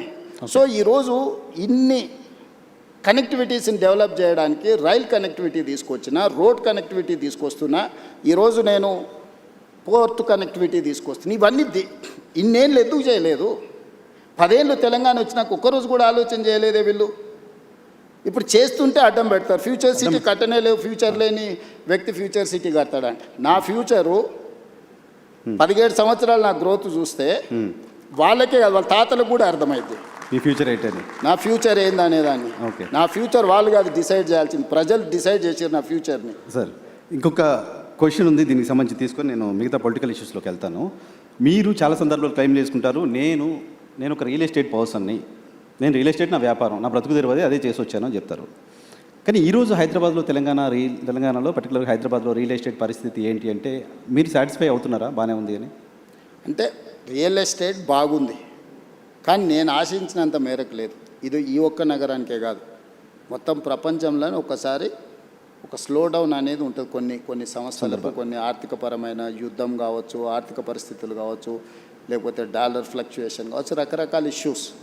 ఈరోజు ఏఐ రావడం వల్ల చాలా కోట్ల మందికి ఉద్యోగాలు పోవడం, ఆ ఉద్యోగాలు పోతే వాళ్ళు కొనుక్కోవాల్సుకున్న పర్సనల్ ఏదైతే అంటే హౌసింగ్ స్కీమ్స్ కాబట్టి ఇట్లాంటి రకరకాల ప్రభావం ఉన్నాయి. కానీ 2021 నుంచి కంటిన్యూస్గా 2021, 22 కానీ 22, 23 కానీ ఇట్లా మీరు ఒక 7 ఇయర్స్ మీరు చూస్తే తెలంగాణలో పాత దానికంటే తక్కువ లేదు, పెరిగింది. కాకపోతే నేనెంత ఆశించే ఎంత వేగంగా నేను చేయాలనుకుంటున్నానో ఆ సిస్టమ్ లేదు. కానీ కంపారిటివ్లీ ప్రీవియస్ గవర్నమెంట్ కానీ ప్రీవియస్ ఇయర్ ఫైనాన్షియల్ స్టేటస్ని కానీ ఒకసారి క్యాలిక్యులేట్ చేస్తే ఎక్కడ కూడా తగ్గలేదు. నేను చెప్పడం కాదు, కంటిన్యూస్గా క్యాగ్ రిపోర్ట్స్ ఇస్తుంది, నీతి ఆయోగ్ రిపోర్ట్స్ ఇస్తుంది, జిఎస్టీ మీద రిపోర్ట్స్ వస్తున్నాయి, నివేదికలు రెవెన్యూస్ చెప్తున్నాయి. సరే కొంతమంది సోషల్ మీడియాలో పెట్టుబడులు పెట్టి దాన్ని ఏదో వాళ్ళే రాసి వాళ్ళే చదివి వాళ్ళే అబద్ధాలు చెప్పి అబద్ధాలు వాళ్ళే చూసుకొని వాళ్ళే నమ్మి వాళ్ళే మోసపోతుండ్రు. నేను ఎందుకు చెప్తున్నా ఉప ఎన్నికలు ప్రజలు తీర్పిచ్చారు, సర్పంచ్ ఎన్నికల్లో ప్రజలు తీర్పిచ్చారు, మున్సిపల్ ఎన్నికలలో ప్రజలు తీర్పిచ్చారు. అయినా వాళ్ళు భ్రమలలో బతుకుతాం అంటే నాకు కావాల్సింది కూడా అదే. వాళ్ళ భ్రమలలో ఉండడమే నాకు కావాలి కదా. నా పని సులువు అవుతుంది చేసేదాన్ని. నేను ఎప్పుడు రియాలిటీలోనే ఉంటా. వైఎన్ఆర్ నీకు తెలుసు కదా బాగా, 20 సంవత్సరాల నుంచి అయితే నన్ను చూస్తున్నావు కదా. నాకు వాస్తవం అనేది వినడం నాకు ఇష్టం. వాస్తవ పరిస్థితుల మధ్యలోనే నేను ఉంటా. నేను ఊహాజనితమైన ప్రపంచంలో నేను ఉండను. ఎవరైనా ఊహించుకుంటే అది వాళ్ళ తప్పు. వాళ్ళకి రకరకాల కోరికలు అంటే వారసత్వ సంపద కింద, వారసత్వంలోనే విరాసత్ అంటారు తెలంగాణలో. అంటే పోలీస్ పటేలు ఉన్నప్పుడు విరాసత్ కింద వచ్చేది. మా ముత్తాత పోలీస్ పటేలు, అది మా తాతకు వచ్చింది ఇంట్లో పెద్దోడు కాబట్టి, ఆ తాత నుంచి మా నాయనకు వచ్చింది. మా నాయన నుంచి ఎన్టీఆర్ వచ్చి తొలగించాడు. మా నాయనకు ఉన్నప్పుడు కూడా మా అన్నదమ్ములలో పెద్దోడికి వస్తుందని మేము అనుకున్నాం. విరాసత్తులు వస్తాయి, ఆస్తులు కూడా వస్తాయి. సో విరాసత్తులో నాకు ముఖ్యమంత్రి వస్తాయని కొంతమంది పాపం కలలుగా అన్నారు. వాళ్ళ కళలు చెదిరిపోయే కల్లా దుఃఖంలో ఉన్నారు. ఇలా నేను అన్ని వదిలేసి ఈగల్ ఫోర్స్ అని ఒక సంస్థను తీసుకున్నాను అడగబోతున్నది డ్రగ్స్ని కంట్రోల్ చేయడానికి. చిన్న చిన్న స్కూళ్ళ ముందర కూడా గంజాయి చాక్లెట్లు బిఫోర్ దట్ కంగ్రాచులేట్ చేస్తున్నాను సార్. డ్రగ్స్ పైన మీరు చేస్తున్న పోరాటం డెఫినెట్గా అప్రిషియేట్ చేయాలి. దాని మీద కూడా ఆరోపణలు. మీ ఫామ్ హౌస్లలో పార్టీలు చేసుకుంటే డ్రగ్స్తో దొరికితే అభినందించాల్సింది పోయి నన్ను తిడతారని. మేము ఫామ్ హౌస్లో దీపావళి పండుగ నాడు మేము డ్రగ్స్ పార్టీ చేసుకుంటే నువ్వు వచ్చి పట్టుకుంటావు అని. దీపావళి పండుగ నాడు చిచ్చుబుట్ల పండుగ చేసుకోవాలనా? దీపావళి పండుగ దేం పండుగ? చిచ్చుబుట్ల పండుగ. అవునా? నువ్వు చిచ్చుబుట్లు కాలిస్తే బాగానే ఉంటాయి, కానీ సారా బుట్లు పెట్టుకుంటాం, మేము గంజాయి కొడతాం, మేము కొకైన్ హెరాయిన్ తెచ్చి పీల్చుతామని అంటే ఎట్లా చూస్తూ ఊరుకోవాలి నర్సింగ్? నేను ఎవరి కోసం చేస్తున్నది? ఇప్పుడు నదులను ఆక్రమించిన వాళ్ళని తొలగించినా, చెరువులను తొలగించినా, కుంటలు తొలగించినా, నాళ్ళను తొలగించినా నాకు వచ్చేది ఏం లేదు, భవిష్యత్ తరాలకు ఇస్తున్నా. నేను కూడా వాళ్ళతో చేరితే నాకెక్కువ లాభము. విజన్ డాక్యుమెంట్లో భాగంగా తెలంగాణ సేమ్ డ్రగ్స్ విషయంలో కూడా ఇవాళ నాకు కొన్ని కేసెస్ నాకు తెలుసు. As a stated I cannot disclose. 6th class 7th class 8th class పిల్లలు మిస్లీడ్ చేసి గంజాయి ఇటువైపు అటువైపు తీసుకెళ్తుంటే తల్లిదండ్రులు వచ్చి నాకు చెప్తున్నప్పుడు నాకు నిజంగా అసలు అంటే పిచ్చెక్కిపోతుంది ఒకసారి. అసలు దీన్ని ఎరాడికేట్ చేయడానికి ఏం చేయాలన్నంత కోపం ఉంది నాకు. నేను దాన్ని చేస్తే కూడా అది కూడా ఈ దేశానికే మనం ఒక రోల్ మోడల్ డ్రగ్స్ రిలేటెడ్ దీంట్లో. నేను కంప్లీట్గా ఒక వ్యవస్థనే ఏర్పాటు చేసిన. హైడ్రా అని ఒక వ్యవస్థను ఏర్పాటు చేసిన. ఈగల్ ఫోర్స్ అండ్ డ్రగ్స్ని కంట్రోల్ చేయడానికి ఒక వ్యవస్థను ఏర్పాటు చేసిన. సైబర్ క్రైమ్ని కంట్రోల్ చేయడానికి ఒక ఇన్స్టిట్యూషన్ ఏర్పాటు చేసిన. ఒకప్పుడు పోలీస్ డిపార్ట్మెంట్లో విజిలెన్స్ అండ్ ఎన్ఫోర్స్మెంటో, ఏసీబీఓ, ఆక్టోపసో లేకపోతే గ్రే హ్యాండ్సో ఆ రోజున్న సమస్యల్ని అడ్రస్ చేయడానికి వాళ్ళు చూసారు. ఈరోజు నక్సలైట్ల కోసం గ్రే హ్యాండ్స్ పెట్టారు. ఈరోజు నక్సలైట్లే లేరని అంటుంటే గ్రే హ్యాండ్స్ సంస్థని ఏం చేసుకుంటావు? ఓకే, కొన్ని సంస్థలు ఆ పర్పస్ సర్వ్ అయిన తర్వాత ఆ సంస్థల రిలవెన్స్ అనేది రిలవెంట్ అవుద్ది. ఈరోజు ఈ సమాజాన్ని ఇక్కడ ఉన్న వాళ్ళందరూ, ఇక్కడనే చూస్తున్న వాళ్ళందరూ, వాళ్ళకు ఒకరు లేక 2 పిల్లలు జీవితాంతం కష్టపడి వాళ్ళు స్ట్రక్చర్డ్గా పైకి వచ్చిన తర్వాత వాళ్ళ 8th క్లాస్ చదువుకుంటున్న అమ్మాయి స్కూల్కి వెళ్ళి తెలియకుండానే గంజాయి చాక్లెట్లని తర్వాత ఎడిక్ట్ అయిపోయి తర్వాత కుటుంబం రూయిన్ అయిపోతుంటే ఆ తల్లిదండ్రుల బాధ ఎవడన్నా ఆలోచన చేసిండా? డెఫినెట్గా చేయాల్సిందే సార్. విజన్ మరి నేను దాన్ని ఆపితే నన్ను ఎందుకు విలన్గా చూస్తారు? చూసినా సరే ఐ డోంట్ మైండ్. మీకు ఆ క్లారిటీ ఆఫ్ థాట్ ఉన్నప్పుడు ఇంకొకళ్ళ ఏదో అవసరం లేదేమో. డ్రగ్స్ విషయంలో మాత్రం డెఫినెట్గా తెలంగాణ గవర్నమెంట్ చేస్తుంది. నేను ఏది చేసినా వైనార్ నేను నా కోసం ఏం చేయట్లా. నాకు ఏది అవసరం లేదు నా లైఫ్లో నేను చాలా కంఫర్ట్గా ఉన్నా. నాకు ఏం ఎక్స్ట్రా అవసరం లేదు. What ever I have achieved నాకు లైఫ్లో 100/100 సాటిస్ఫాక్షన్ ఉంది. ఓకే, నాకు మిగిలిందల్లా నేను భవిష్యత్ తరాలకి ఏం చేయాలన్నదే నా పట్టుదల. ఓకే, 100 ఏళ్ళైనా అరే పలానోడు ఉన్నప్పుడు ఏదన్నా కానీ చేసిండే, 100 సంవత్సరాలైనా డ్రగ్స్ రిలేట్ ఇష్యూ వచ్చిందనుకో, చెరువులు కుంటలు లేకపోతే నదుల ఆక్రమణ జరిగినప్పుడు పలానోడు ఉండేనా. సర్ ఆర్థర్ కాటన్ గురించి ఎందుకు మాట్లాడుకుంటారు? ధవళేశ్వరం కట్టింది కాబట్టి ఇచ్చంపల్లి దగ్గర కట్టండి అని మనకు ఆ రోజే చెప్పిండా? సర్ ఆర్థర్ కాటన్ చెప్పింది వినకుండా మేము పొడుస్తామని మేడిగడ్డ చేస్తే ఏమైంది? మేడిపండులాకు కుప్పగూలిపోయింది. బుర్రు ఉండాలి కదా మనం చేసేటప్పుడు. సో మనం తెలుసుకోవాలి, మన పెద్దలు చెప్పింది వినాలి.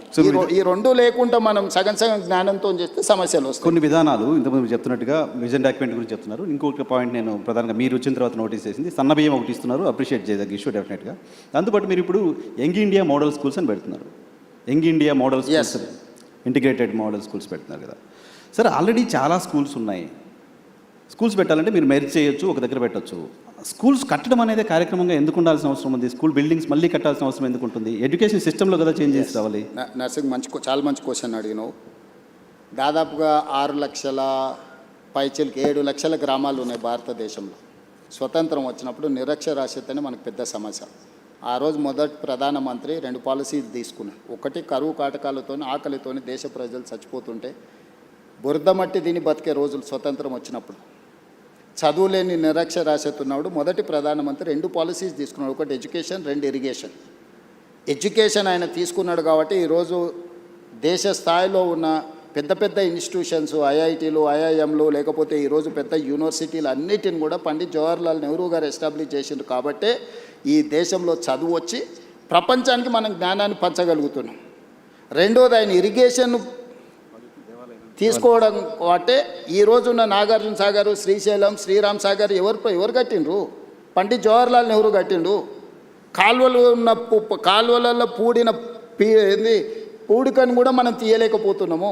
బాక్రానంగాలు ఎవరు కట్టారు? భారతదేశంలో ఈరోజు ఒకప్పుడు కరువుతో తినడానికి తిండి లేని క్రమంలో ఎసెన్షియల్ కమాడిటీ యాక్ట్ తీసుకొచ్చి ఎవడైతే అక్రమ నిల్వలు పండించిన పంటలు పెడితే వాడిని direct prevention of detention act కింద, పీడీ యాక్ట్ కింద పెట్టడానికి చట్టాలు తీసుకొచ్చారు. ఆ రోజు తీవ్రమైన నేరం. అక్కడి నుంచి ఈరోజు సర్ప్లస్ ప్రపంచ దేశానికి ఎగుమతి చేసి ఈరోజు మిగులు ఆహార పదార్థాలు అంటే ఇంకొక 10 సంవత్సరాలకు జరిపే ఆహారపు ధాన్యాలు నిల్వ మన దగ్గర ఉన్నాయి. ఈరోజు పండించిన పంట కొనడానికి కూడా ప్రభుత్వాలు ముందుకు రాలేనంత పంట ఈరోజు ఉత్పత్తి అవుతుంది. ఎక్కడి నుంచి వచ్చింది? ఈరోజు ప్రపంచ దేశాలలో ప్రపంచ దేశాలకు మనం ఎక్స్పర్ట్స్ని ఎక్స్పోర్ట్ చేస్తున్నాం, లేకపోతే ఎక్స్పర్ట్స్ ఇతర దేశాలకు వెళ్ళి మనం చాలా రకాలుగా పనిచేస్తున్నాం, లేకపోతే ఇక్కడ ఉత్పత్తి చేసిన వాటిని ఎక్స్పోర్ట్ చేస్తున్నాం అంటే ఎందుకు? ఆ ఎడ్యుకేషన్ ఫిలాసఫీని, పాలసీని first prime minister of India adopt చేసుకున్నాడు కాబట్టి, ఎడ్యుకేషన్ అండ్ ఇరిగేషన్ ఒక పాలసీ కింద తీసుకున్నాడు కాబట్టి ఫస్ట్ రిఫార్మ్స్ అక్కడ జరిగినాయి. సెకండ్ రిఫార్మ్స్ ఇందిరాగాంధీకి వచ్చినప్పుడు వెల్ఫేర్ అండ్ సోషల్ జస్టిస్ కింద కానీ రాజభరణాలు రద్దు చేయడం కానీ ఎస్సీ ఎస్టీ రిజర్వేషన్ నుంచి మొదలు పెడితే ప్రతి ఒక్కరికి ఆమె సెకండ్ రిఫార్మ్స్లో అవి తీసుకొచ్చింది కాబట్టి, థర్డ్ రిఫార్మ్స్లో పివి నరసింహారావు గారు, మన్మోహన్ సింగ్ గారు లిబరలైజేషన్, ప్రైవేటైజేషన్, గ్లోబలైజేషన్ 3 స్టేజెస్లో ఈ దేశాన్ని అభివృద్ధి పదం వైపు వాళ్ళు నడిపించారు. కాబట్టి ఈరోజు పివి నరసింహారావు గారు, మన్మోహన్ సింగ్ గారు తీసుకున్న నీ విధానాల వల్ల ఇక్కడ నువ్వు పోతే మైక్రోసాఫ్టా, ఇన్ఫోసిసా, విప్రోనా, నువ్వు you name it any company, global fortune 500 companies ఈరోజు హైదరాబాద్కు రాగలిగినాయి. హైటెక్ సిటీ అనేది ఈరోజు నువ్వు గొప్పగా చెప్పుకుంటున్నావు, కానీ అది ఎవరి ఆలోచన, ఎవరి విధానము? ఈరోజు ఈ దేశంలో ఉన్న పాలసీస్ని ఎవరు తీసుకొచ్చిండ్రు? అటువంటి పాలసీస్తో పోలుస్తారా మీరు పెడుతున్న స్కూల్స్ని? ఎస్, డెఫినెట్గా. ఈరోజు నేను చెప్పేది ఏంటంటే, ఆ రోజు రవాణా సౌకర్యాలు లేవు, గ్రామాలకు వెళ్ళలేని పరిస్థితి. ఏ ఊర్లో ఉన్న వాళ్ళు ఆ ఊర్లోనే ఉన్నప్పుడు ఆ తండకో, గూడానికో, మారుమూల పల్లెకో మనం విద్యను తీసుకెళ్ళాం. ప్రతి గ్రామంలో సింగిల్ టీచర్ స్కూల్ ఉండాలని, ప్రతి 2 కిలోమీటర్స్కి అప్పర్ ప్రైమరీ స్కూల్ ఉండాలని, ప్రతి 3 కిలోమీటర్స్కి ప్రైమరీ స్కూల్ ఉండాలని, అదేవిధంగా ప్రతి 5 కిలోమీటర్స్కి హై స్కూల్ ఉండాలని, ప్రతి 10 కిలోమీటర్స్కి హై స్కూల్ ఉండాలని, ప్రతి మండలంలో జూనియర్ కాలేజ్ ఉండాలని, ప్రతి నియోజకవర్గంలో డిగ్రీ కాలేజ్ ఉండాలని, ప్రతి రెవెన్యూ డివిజన్లో ఇంజనీరింగ్ కాలేజ్ ఉండాలని, ప్రతి డిస్టిక్లో మెడికల్ కాలేజ్ ఉండాలి. ఇది ఎడ్యుకేషన్ సిస్టమ్ ఇన్ తెలంగాణ లేకపోతే దేశం అని స్ట్రక్చర్డ్గా యూనివర్సిటీ నుంచి కేజీ టు పీజీ అంటారు కదా, స్లోగన్కి బాగుంది. కేజీ టు పీజీ అనేది పీజీ నుంచి కేజీ వరకు స్ట్రక్చర్ ఎవరు చేసిండ్రు? కాంగ్రెస్ పార్టీ చేసింది. ఫిలాసఫీని ఆ రోజు అడాప్ట్ చేసుకున్నారు. ఇప్పుడు మారింది. 27,000 స్కూల్స్ ఉన్నాయి గవర్నమెంట్వి. 1,05,000 మంది టీచర్లు ఉన్నారు నా దగ్గర, కానీ 19 లక్షల మంది మాత్రమే స్టూడెంట్స్ ఉన్నారు. కానీ ప్రైవేట్లో 12,000 స్కూళ్ళు ఉంటే 38 లక్షల పిల్లలు ఉన్నారు. నేను మిమ్మల్ని అడుగుతున్నాను నర్సింగ్, నా దగ్గర ఉన్న వాళ్ళు BA B.Ed మినిమం క్వాలిఫికేషన్ టీచర్లు 1,05,000 మంది ఉన్నారు. గవర్నమెంట్ ఆఫ్ ఇండియా రేషియో 30 మంది విద్యార్థులకు ఒక టీచర్ ఉండాలి. కానీ తెలంగాణలో ఎంత ఉందో తెలుసా? 18 మంది విద్యార్థులకు ఒక టీచర్ ఉంది. భారతదేశంలో ఎక్కడా లేరు. 27,000 స్కూళ్ళు ఉంటే, ఇంతమంది టీచర్లు ఉంటే, 19 లక్షల మంది పిల్లలు నా దగ్గర చదువుకుంటే, 12,000 స్కూళ్ళు ఉన్న ప్రైవేట్ పాఠశాలలు 38 లక్షల మంది పిల్లలకు చదువు చెప్తున్నాయి. ఎక్కడనో ప్రభుత్వ వైఫల్యం ఉన్నట్టే కదా. డెఫినెట్గా. మరి దాన్ని కరెక్షన్ చేయాల్సిన బాధ్యత ఉంది కదా. కరెక్షన్ చేయటంలో ఆ correction next I'm coming to next point. మీరేం చేసిండ్రు? గత పాలకులు ఎవరైనా తెలంగాణ వచ్చిన తర్వాత తీసుకున్న నిర్ణయాలు కూడా, ఎస్సీలకు ఒక సపరేట్ స్కూల్ కట్టిండు, ఎస్టీలకు ఒక సపరేట్ స్కూల్ కట్టిండు, బీసీలకు ఒకటి కట్టిండు, మైనారిటీలకు ఒకటి కట్టిండు, అప్పర్ కాస్ట్ వాళ్ళకు ఒకటి కట్టిండు. కుల వివక్ష పోవాలి, కుల నిర్మూలన జరగాలని నువ్వే చెప్తున్నావు. 1,000 కోట్లు ఖర్చు పెడుతున్నావు. నువ్వే SC school separate, ST school separate, BC school separate, minority school separate, upper caste వాళ్ళకి సపరేట్ కట్టిన తర్వాత కుల వ్యవస్థను నువ్వు ప్రోత్సహిస్తున్నావా, నువ్వు తొలగిస్తున్నావా? కుల వ్యవస్థను తొలగించాలన్నప్పుడు మనందరం కలిసి ఉండాలి. మనందరం కలిసి ఉండాల్సిన పరిస్థితులు ప్రభుత్వం కల్పించాలి. వీళ్ళు ఎస్సీ కాలనీ ఊర్లో సపరేట్ కట్టి, ఎస్టీ కాలనీ సపరేట్ కట్టినాక వాళ్ళ మనోభావం ఎట్లుంటుంది? అరే మేము ఎస్సీలం కాబట్టి మమ్మల్ని ఊరు బయట కట్టిండ్రు అంటున్నారు. రెండే వర్గాలు, పేదోడు, ధనవంతుడు. I'm doing social engineering. ఈరోజు నేను ప్రతి నియోజకవర్గంలో ఇచ్చిన యంగ్ ఇంటిగ్రేటెడ్ స్కూల్లో 500 మంది ఎస్సీలు ఉంటారు, 500 మంది ఎస్టీలు ఉంటారు, 500 మంది బీసీలు ఉంటారు, 500 మంది మైనారిటీలు ఉంటారు, 500 మంది అప్పర్ కాస్ట్ ఉంటారు. ఈ సమూహమే young India integrated school.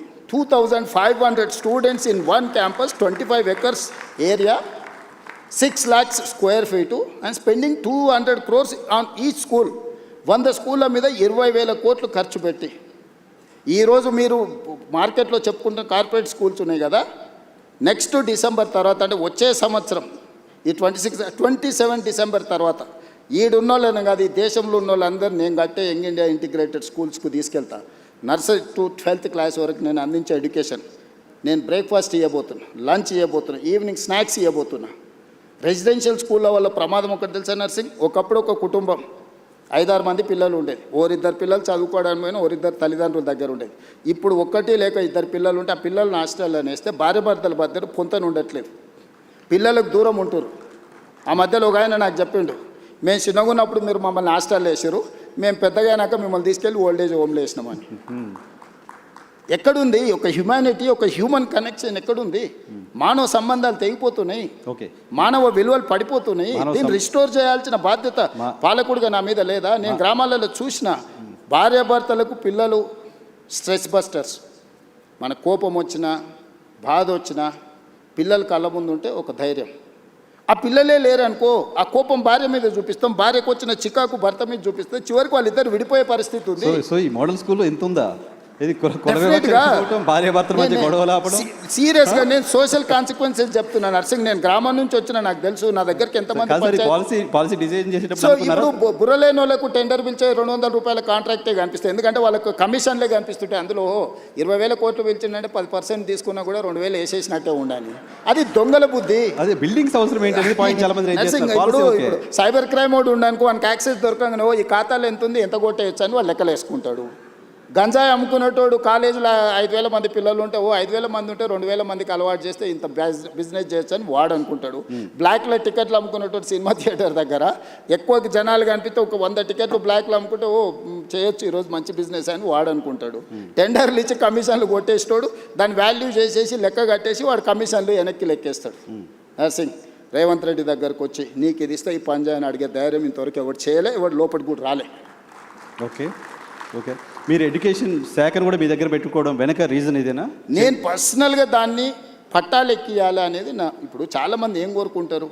Revenue కోరుకుంటారు, ఫినాన్స్ కోరుకుంటారు, డిఫరెంట్ మినిస్టర్స్ కోరుకుంటారు కదా. ముఖ్యమంత్రి ఏ శాఖ అయినా నేను నా వద్ద పెట్టుకోవచ్చు కదా.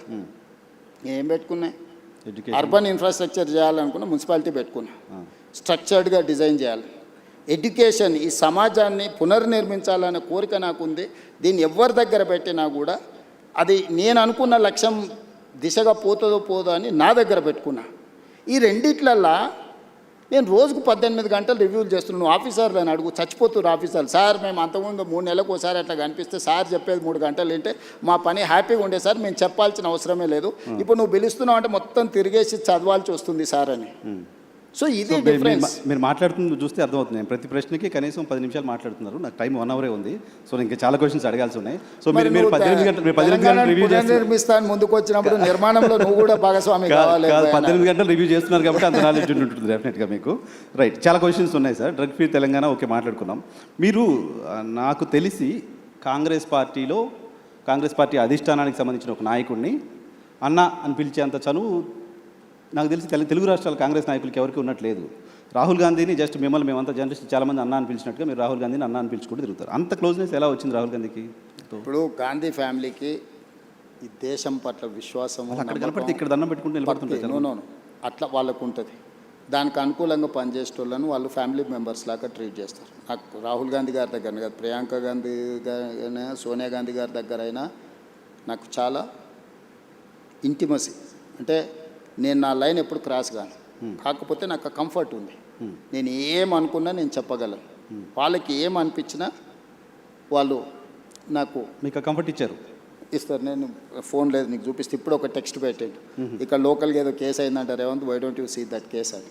అంటే తెలంగాణలో జరిగే చిన్న సంఘటన కూడా రాహుల్ గాంధీ గారు ముఖ్యమంత్రి గారికి అదేదో చూడు అని అడ్వైజ్ చేసేంత మా కమ్యూనికేషన్ ఉంది.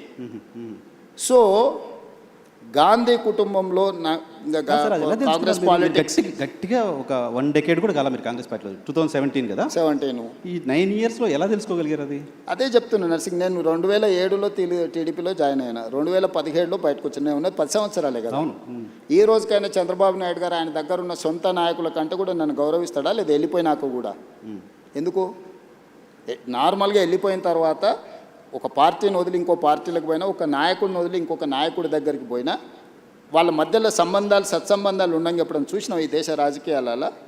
ఎక్కడైనా కానీ చంద్రబాబు నాయుడు గారికి నేను ఎదురుపడ్డప్పుడు ఆయన కళ్ళల్లో ఏం కనిపిస్తుంది ఒకసారి చూడు. డెఫినెట్గా ప్రేమగా చూస్తారు. నా పట్ల గౌరవం ప్రేమ అనేది ఉంది కదా. That is what my conviction. నేను ఒక నాయకుడితో పనిచేస్తే 100% ఆ నాయకుడితో నిలబడతాను.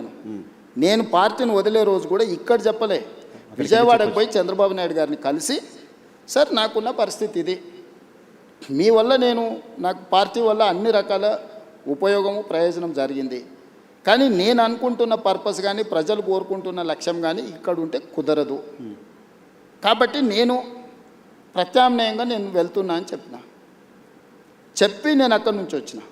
నేను ఎప్పుడు కూడా నా రిలేషన్ని నేను స్ట్రెయిన్ చేసుకోలేదు, నా లీడర్కి నేను అబద్ధం చెప్పలే. ఓకే, ఏదున్నా ఉన్నది ఉన్నట్టు మాట్లాడమే నా స్ట్రెంగ్త్. కాదు సార్, రాహుల్ గాంధీ గారికి మీరు ఒక గోల్ పెట్టుకున్నారు. నాతో 2006-7 ప్రాంతంలో నేను ముఖ్యమంత్రి అవుతా అని చెప్పారు. నాతో పాటు చాలామంది జర్నలిస్ట్ ఫ్రెండ్స్ చెప్పారు. కొంతమందిని మా వాళ్ళని మంత్రులను కూడా చేస్తామని చెప్పారు. మంత్రులను చేయలేదు కానీ చాలామంది మా జర్నలిస్ట్ ఫ్రెండ్స్కి అవకాశాలు కల్పించారు. Thank you. సో మీరు రాహుల్ గాంధీ గారికి చెప్పొచ్చు కదా, ఆయన కూడా గోల్ పెట్టుకొని నేను ప్రధానమంత్రి కావాలని. గోల్ ఉందా అసలు ఆయనకి? ఆ గోల్ పెట్టుకున్నారు, దానికోసం పనిచేస్తున్నారు. రాహుల్ గాంధీ గారికి చాలాసార్లు చెప్తున్నా, కాంగ్రెస్ని అధికారంలోకి తేవాలనే గోల్ ఉంది ఆయనకు, కానీ ఆయన ప్రధానమంత్రి కావాలనే దాని మీద ఆయన కోరిక లేదు. గోల్ ఉంటేనే కదా దానికోసం. నేను చాలాసార్లు మొన్న మా చింతన్ శిబిర్ ఇక్కడనే రాజ్ ఠాకూర్ జిల్లా ప్రెసిడెంట్ ఉన్నాడు కదా, మొన్న మా చింతన్ శిబిర్ జిల్లా అధ్యక్షుల ట్రైనింగ్ జరిగింది ఆంధ్రప్రదేశ్ తెలంగాణ వికారాబాద్లో. నేను లోపల ఏం మాట్లాడినో ఎవరైనా వినుంటారు, నువ్వు అడుగు అంటే నాకు ఆయనకు జరిగిన డిస్కషన్ అంటే పర్సన్ థాట్ లోపల ఉన్నప్పుడు కదా దానికోసం చెప్పించి ఒప్పించిన. మొదటిసారి రాహుల్ గాంధీ వచ్చేసారి నేను ప్రధానమంత్రి పదవికి పోటీ పడతాను, నేను బాధ్యత తీసుకుంటా అని చెప్పి మొదటిసారి రాహుల్ గాంధీ గారిని అధికారికంగా ఎస్ అని నేనే అనిపించిన. ఓకే, నేను చెప్పిన క్లియర్గా ప్రజలు ఇప్పుడు జెన్జీ ఇప్పుడున్న జనరేషన్, నేను ఆయనకు చెప్తా ఆయన నీకు చేస్తాడంటే ఎవరు నమ్మడం లేదు, వినడం లేదు. నువ్వేం చేస్తావో, నీ కమిట్మెంట్ ఏంది, నువ్వేం చేయదలుచుకుంటావో నువ్వు డైరెక్ట్గా చెప్పమంటున్నావు. ఇప్పుడున్న పాలిటిక్స్ను నేను స్విగ్గీతో పోలుస్తాను. ఇప్పుడు జనాలు వితిన్ మినిట్స్ డెలివరీ కావాలని కోరుకుంటున్నారు. పొద్దున ఆర్డర్ ఇస్తే రాత్రికి వచ్చే దాని మీద లేరు జనాలు, కావాలి కొత్త ఆర్డర్ రెడీగా ఉంటారు. సో స్విగ్గీ పాలిటిక్స్లో ఈరోజు నువ్వు ఎట్లా పర్ఫామ్ చేస్తావు అనే దాని మీదనే ఆధారపడి ఉంటుంది. సో రేపు వచ్చే ఎన్నికల్లో రాహుల్ గాంధీ ప్రధానమంత్రి అభ్యర్థి ఇండియా కూటమి నుంచి. మొదట కాంగ్రెస్ పార్టీ నిర్ణయించుకుంటుంది, ప్రకటిస్తుంది, తర్వాత ఇండియా కూటమిని కన్విన్స్ చేస్తాం. ఇండియా కూటమిలో ఉన్న మిత్రులు నాకు చాలామంది మిత్రులే, వాళ్ళందరితో నేను కూర్చోబెట్టి మాట్లాడి సంవత్సరం ముందే అధికారికంగా రాహుల్ గాంధీ గారు రేపు జరగబోయే ఎన్నికల్లో ప్రధానమంత్రి అభ్యర్థి రాహుల్ గాంధీ గారికి ఓటేయండి, ఈ దేశానికి ప్రధానమంత్రి అవుతాడు, రైతుల కోసం ఏం చేస్తాడు, మహిళల కోసం ఏం చేస్తాడు, విద్యార్థుల కోసం ఏం చేస్తాడు, నిరుద్యోగ యువకుల కోసం ఏం చేస్తాడు, పరిశ్రమల కోసం ఏం చేస్తాడు, అదేవిధంగా కాస్ట్ సెన్సెస్ విషయంలో ఏం చేస్తాడు, లేకపోతే ఉన్న అదర్ సోషల్ ఇష్యూస్ మీద ఏం చేస్తాడు, ఒక పాలసీ డాక్యుమెంట్ తీసుకొచ్చి ప్రజల ముందు పెట్టి ప్రజల్ని మ్యాండేట్ కోరుతాం. ఓకే సార్, మీరు ఇప్పుడు ఆంధ్రప్రదేశ్లో కాంగ్రెస్ పార్టీ చివరి ముఖ్యమంత్రి, తెలంగాణ వచ్చిన తర్వాత మీరు మొదటి ముఖ్యమంత్రి. కాంగ్రెస్ పార్టీ ముఖ్యమంత్రులకి ఎవరికీ లేని ఒక ప్రివిలేజ్ కనపడుతుంది. మీరు సౌత్ ఇండియాలో కాంగ్రెస్ పార్టీకి సంబంధించిన ఫేస్గా కనపడుతున్నారు. కేరళ ఎలక్షన్లో క్యాంపెయిన్గా చేయడం కావచ్చు, తమిళనాడు వెళ్ళి అక్కడ మీటింగ్స్ అటెండ్ చేయడం కావచ్చు. సో సిద్ధరామయ్య కంటే కూడా సౌత్ ఇండియాలో ఉన్న కాంగ్రెస్ ముఖ్యమంత్రుల్లో మీరు ఎక్కువ పాపులర్గా కనపడుతున్నారు. సో సౌత్ ఫేస్గా రేవంత్ ఎమర్జ్ అవ్వడం వెనక రీజన్ ఏంటి? నేషనల్ పాలిటిక్స్ ఇంకేదన్నా మీరు సీఎం కావాలని గోల్ అయిపోయింది, వేరే గోల్ ఏమైనా పెట్టుకున్నారా? లేదు నర్సింగ్, నేను 10 years 2034 వరకు ఏ గోల్ లేదు. 1994లో 2 సార్లు తెలుగుదేశం పార్టీకి అధికారం ఇచ్చారు, 2004 నుంచి 2 సార్లు కాంగ్రెస్ పార్టీకి అధికారం ఇచ్చారు, 2014 నుంచి 2 సార్లు బీఆర్ఎస్కి అధికారం ఇచ్చారు, 2024 నుంచి 2 సార్లు నాకు అధికారం ఇస్తారు ప్రజలు. నాకు స్పష్టత ఉంది.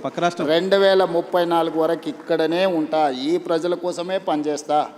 $1 trillion ఎకానమీని అక్కడికి తీసుకెళ్ళి 2047కి $3 trillion ఎకానమీ ఏదైతే మన నరేంద్ర మోడీ గారి ముందు స్పష్టంగా చెప్పినో, భారతదేశం $30 trillion ఎకానమీ ఏదైతే వికసిత్ భారత్ 2047 లక్ష్యంగా పెట్టుకున్నారో, ఈరోజు మనము 3% లోపల జనాభా ఉంటే 5% జీడిపి కంట్రిబ్యూట్ చేస్తున్నాం.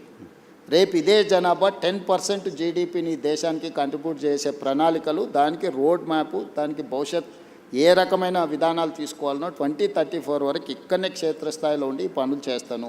సార్ అది నమ్మకమా? 10 ఏళ్ళు ఇస్తారులే నమ్మకమా? పక్క రాష్ట్రం ఆంధ్రప్రదేశ్లో 5 ఏళ్ళకి ప్రభుత్వం మారింది, డిఎంకే ప్రభుత్వం తమిళనాడులో కూడా 5 ఏళ్ళకి మారింది.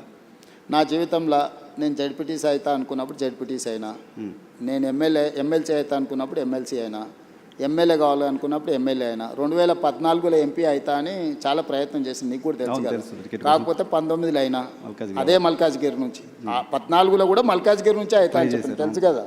అక్కడ మిస్ అయినా కూడా 19లో మళ్ళీ అక్కడ నుంచి అయినా. జిల్లా పరిషత్ మెంబర్ ఉన్నప్పుడే తెలంగాణ వస్తే తెలంగాణకు ముఖ్యమంత్రి అవుతా అని చెప్పినావునా? నీతో చెప్పిన కదా, నీకు గుర్తుంది కదా. ఆ రోజు రాజశేఖర రెడ్డి గారు, చంద్రబాబు నాయుడు గారి నాయకత్వం ముందు తెలంగాణ ఎక్కడి నుంచి వస్తుందా, పిచ్చి బ్రహ్మలు అని మాట్లాడిన వాళ్ళు కూడా ఉండరు కదా. వచ్చింది కదా, వచ్చిన తెలంగాణకు ముఖ్యమంత్రి అయినా కదా. ఈ రోజు కూడా నేను చెప్తున్నా 34 వరకు నేను ఉంటా. Confidence sir? నేను ఈరోజు నీ ముందర చెప్పిపోతున్నా, నువ్వు దాచిపెట్టుకో. 34 తర్వాత నేను జాతీయ రాజకీయాల వైపు పోయినప్పుడు ఆ రోజు వచ్చి నువ్వు అడుగు. ఆ రోజు చెప్పి 34 వరకు ఇక్కడ 34 వరకు స్టేట్ పాలిటిక్స్. 34లో గెలిస్తే కూడా రేవంత్ రెడ్డి సీఎంగా ఉండరు, వెళ్ళిపోతారు. 34 తర్వాత మొత్తం 100% సీట్లు గెలిపించి కాంగ్రెస్కి అధికారం ఇచ్చినా కూడా నేను ముఖ్యమంత్రి పదవి తీసుకోను. నేను తర్వాతి తరానికి బదిలీ. చాలా పెద్ద స్టేట్మెంట్ ఇస్తున్నారు సార్. పెద్ద స్టేట్మెంట్ నీకు చెప్తున్నా, అందుకే నీకు చెప్పాలని నీకు చెప్తున్నా. ఓకే. ఎందుకంటే నీకు ముఖ్యమంత్రి అని చెప్పిన రోజు నువ్వు ఆశ్చర్యపోయినావు, అది ఎట్లా సాధ్యం, జడ్పీటీసీ ముఖ్యమంత్రి అవుతాడా అని. ఆశ్చర్యం పోలే, మేము అనుకున్నాం కదా, మాట్లాడుకున్నాం చాలా సందర్భాల్లో. రోజు ఎవరైనా ఒక జడ్పీటీసీ ఇండిపెండెంట్గా గెలిచి రాష్ట్రం వస్తే నేను ముఖ్యమంత్రి అవుతా అంటే ఎవరైనా నమ్ముతారా? నమ్మరు కదా. సో ఇది నోట్ చేసి పెట్టుకోవచ్చు. 34 తర్వాత రేవంత్ రెడ్డి తెలంగాణ. ఈ రోజు మాట్లాడే ప్రతి మాట నువ్వు దాచిపెట్టుకో నీ లైబ్రరీలో, నీకు అవసరమైనప్పుడల్లా చూసుకో. నేను ఈ రోజు చెప్తున్నా 34 వరకు నేను ముఖ్యమంత్రిగా ఉండి 34 తర్వాత పార్టీ ఎవరిని చేస్తే వాళ్ళని ముఖ్యమంత్రిని చేస్తాను. నేను గాను అవకాశం ఇస్తే కూడా మీరు నేను తీసుకోను. నాకు తెలుసు నా లైఫ్. దేశం చాలా విశాలంగా ఉంది, దేశానికి కూడా సేవలు అందిస్తా. జాతీయ స్థాయిలో నేను నా అనుభవాన్ని దేశం కోసం పంచుతా. నాకు దేశం పట్ల భక్తి ఉంది. నేను ముందే మన మోడీ గారి ముందర చెప్పిన పైలా దేశ్ దూసరా జనతా తీసరా దల్ అంటే మొదట దేశము, తర్వాత ప్రజలు, తర్వాత పార్టీ, తర్వాత నేను. సో నాకు ఒక స్పష్టత ఉంది. ఈ స్పష్టతలోనే ఇక్కడి వరకు వచ్చిన. సో మీరు నాకు 2006లో జడ్పీటీసీగా ఉన్నప్పుడు ముఖ్యమంత్రి అవుతా అని చెప్పారు. ఇప్పుడు ముఖ్యమంత్రిగా ఉన్నారు, జాతీయ రాజకీయాల్లోకి వెళ్తా అని చెప్తున్నారు. జాతీయ రాజకీయాల్లో ఏ చైర్ కోరుతున్నారు? ఏ చైర్ కోసం అనుకుంటున్నారు? రాహుల్ గాంధీని ప్రధానమంత్రిగా కూర్చోబెట్టి ఆ తర్వాత ఏ చైర్ ఇస్తే ఆ చైర్లో కూర్చుంటా.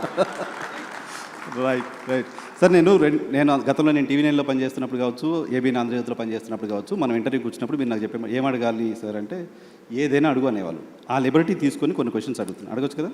డన్. Thank you. తెలంగాణకు సంబంధించి, హైదరాబాద్కు సంబంధించి సినిమా ఇండస్ట్రీ ఎందుకు రేవంత్ రెడ్డి పట్ల నెగిటివ్గా ఉందా, లేకపోతే రేవంత్ రెడ్డి సినిమా ఇండస్ట్రీ పట్ల నెగిటివ్గా ఉన్నారా అలాంటి ఒక ఇంప్రెషన్ బయట సొసైటీలో ఉంది. రీజన్ ఏంటో తెలియదు, మీరు చెప్పాలి. దాంతోపాటు తెలుగు సినిమా ఇండస్ట్రీ ఏమో అంటిముట్టినట్టుగా ఉంటుంది. బాలీవుడ్ మొత్తం ఇంటికి వస్తుంది. అమితాబ్ బచ్చన్ వస్తున్నారు, ఆయన ఎవరు ఇంకా సల్మాన్ ఖాన్ వస్తున్నారు, అజయ్ దేవ్గన్ వస్తున్నారు, బాలీవుడ్ అంతా వస్తుంది. తెలుగు సినిమా ఇండస్ట్రీతో ఎందుకు డిటాచ్మెంట్ ఉంది మీకు? నాకు డిటాచ్మెంట్ ఏం లేదు. నాకు ఎక్కువ వివరాలు తెలుసు కాబట్టి కొంతమంది నా దగ్గరకు వచ్చి వేరే చెప్పలేరు. ఎందుకంటే నాకు అందరి గురించి చాలా విషయాలు తెలుసు కదా. నేను కొత్తగా చూస్తలేను పరిశ్రమ. కొంతమంది అమెరికా నుంచి వచ్చిన వాళ్ళకు సెలబ్రిటీస్ అంటే సోషల్ క్లైంబింగ్ అంటారు దీన్ని ఇంగ్లీష్లో. సడన్గా మనకు డబ్బులు వచ్చినా, సడన్గా హోదా వచ్చినా, అప్పటి వరకు మనలో అణిచివేసుకున్న విపరీతమైన కోరికలు కొన్ని ఉంటాయి. దాంతో ఏమైందంటే ఒక్కసారిగా అవి నిద్రలేస్తారే నాకు సెలబ్రిటీ పరిచయం ఉండాలా, ఆ సెలబ్రిటీ నేను కలవాలా, లేకపోతే నన్ను ఆయన కలవాలా అని సోషల్ క్లైంబింగ్ అంటారు దాన్ని. అంటే అట్లా బయట ప్రపంచంలో ఉండే వాళ్ళతో కొంత కలవాలని కోరికలు ఉంటాయి. నేను 30 ఏళ్ళ క్రితం అందరూ ఇప్పుడు స్టార్స్ అని చెప్పేటోళ్ళు అందరూ కిడ్స్ ఉన్నప్పుడు నాకు తెలుసు.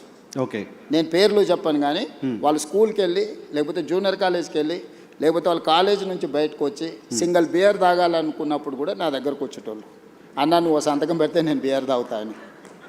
సింగిల్ బీర్ తాగడానికి మీరు వచ్చారు, మీ దగ్గరికి వచ్చారు. ముఖ్యమంత్రి అయిన తర్వాత మీ దగ్గర రావడానికి భయపడతారు. అదే చెప్తున్నా, అన్ని చూసిన తర్వాత నాకు వచ్చి కొత్తగా చెప్పలేరు కదా నర్సింగ్. సో అందుకోసమని నేను ఏ పరిశ్రమతోనైనా ధూళిపేట్ల గుడంబ అమ్ముకునే వాళ్ళతోని నేను అంతే రిలేషన్ మెయింటైన్ చేస్తా. Top of the top star వచ్చినా కూడా నేను అట్లనే ఉంటా. Wipro, Microsoft or any other company CEO వచ్చినా నేను అంతనే ఉంటా. అమెరికన్ అంబాసిడర్ వచ్చినా కూడా నేను అదే విధంగా ఉంటాను. నువ్వు నా బిహేవియర్ చూడు. నువ్వు యావరేజ్ లీడర్తోనున్నా ప్రధానమంత్రితోనున్నా నేను వంగి వంగి నమస్కారాలు పెట్టుడు, అతి వినయాలు చేసుడు, లేకపోతే టూ మచ్ ఏదో ఇంప్రెస్ చేసేసి ఏదో నటించేద్దామని నా బ్లడ్లోనే లేదు. ఓకే. నేను ఉన్నది ఉన్నట్టు ఉంటా, వచ్చేది వస్తుంది, పోయేది పోతుంది. ఇట్లుంటేనే ముఖ్యమంత్రి అయినా. ఇంకా కొత్తగా ఏంది నేను కొత్తగా చేసేది? మార్చుకోవాల్సిన అవసరం లేదు కదా. ఏం పని ఉంది ఇప్పుడు ప్రతి ఒక్కరికి లైఫ్లో సక్సెస్కి ఒక ఫార్ములా ఉంటుంది. నువ్వు యాజ్ జర్నలిస్ట్ నువ్వు సక్సెస్ అయినావు అంటే నీకు ఒక ఫార్ములా ఉంటుంది, లేకపోతే ఒక వర్కింగ్ స్టైల్ ఉంటుంది. ఇంకొక లీడర్కి ఇంకొక లాగా ఉంటుంది, ఇంకొక సెలబ్రిటీకి ఇంకొక లాగా ఉంటుంది. నాకు నా లైఫ్ ఇట్లనే గౌరవాన్ని తెచ్చిపెట్టింది, హోదాని తెచ్చిపెట్టింది, ఈరోజు గుర్తింపు వచ్చింది. సో నా లైఫ్ అనేది ఇట్లనే ఉంటుంది నర్సింగ్. ఇందులో నేను అనేది టాలీవుడ్ బాలీవుడ్ కాదు, హాలీవుడ్ కూడా హైదరాబాద్లో షూటింగ్ జరగాలి, ఇండస్ట్రీని ఆ విధంగా తీసుకెళ్లాలని ప్రయత్నం చేస్తున్నా. అందుకే ఈరోజు నెట్ఫ్లిక్స్ కానీ వీటన్నిటిని కూడా మనం ఇక్కడికి తీసుకొచ్చినాం. సో నేను ఇండస్ట్రీకి ఒక హబ్ లాగా క్రియేట్ చేయదలుచుకున్నా. ప్రపంచంలో ఉండే సినిమా ఇండస్ట్రీ హైదరాబాద్లో ఉండాలనేది నా కోరిక. ఓకే. నేను అందుకే ఆ విధమైన ప్రణాళికలు వేస్తున్నా. సో నేను ఇండివిజువల్స్ని టూ మచ్గా ప్లీజింగ్ చేసే పనిలో నేను ఉండను. ఓకే. నేను నా పని 18 గంటలు నేను పని చేయాలి. నా పనిలో ఈరోజు ఎవరు అవసరం, ఎవరిని కలవాలి, ఎవరి వల్ల రాష్ట్రానికి ప్రయోజనం ఉంటే నేను వాళ్ళ కోసం టైం స్పెండ్ చేస్తా. ఓకే. మీరు ముఖ్యమంత్రి కావడం కోసం బయట కాంగ్రెస్ పార్టీ మెస్సీని కూడా తెచ్చిన మీకు తెలుసు కదా, మెస్సీని పిల్లలకు ఒక స్ఫూర్తి అయిన మెస్సీని తెస్తే కూడా తప్పు పట్టిరా. ఏం చేయాలి? నేను మైదానంలో మెస్సీని తెచ్చిన కానీ పబ్లో పోయి డ్రగ్స్ కోసం ప్రమోట్ చేయలే కదా. పబ్ కల్చర్ వాళ్ళు అనుకుంటుండ్రు, స్టేడియం కల్చర్, స్పోర్ట్స్ కల్చర్ నేను అనుకుంటున్నా. ఈ కల్చరల్ డిఫరెన్సెస్ ఉన్నాయి మాకు. Okay. So farm house culture వాళ్ళు అనుకుంటుండ్రు, కల్చర్ అని నేను అనుకుంటున్నా.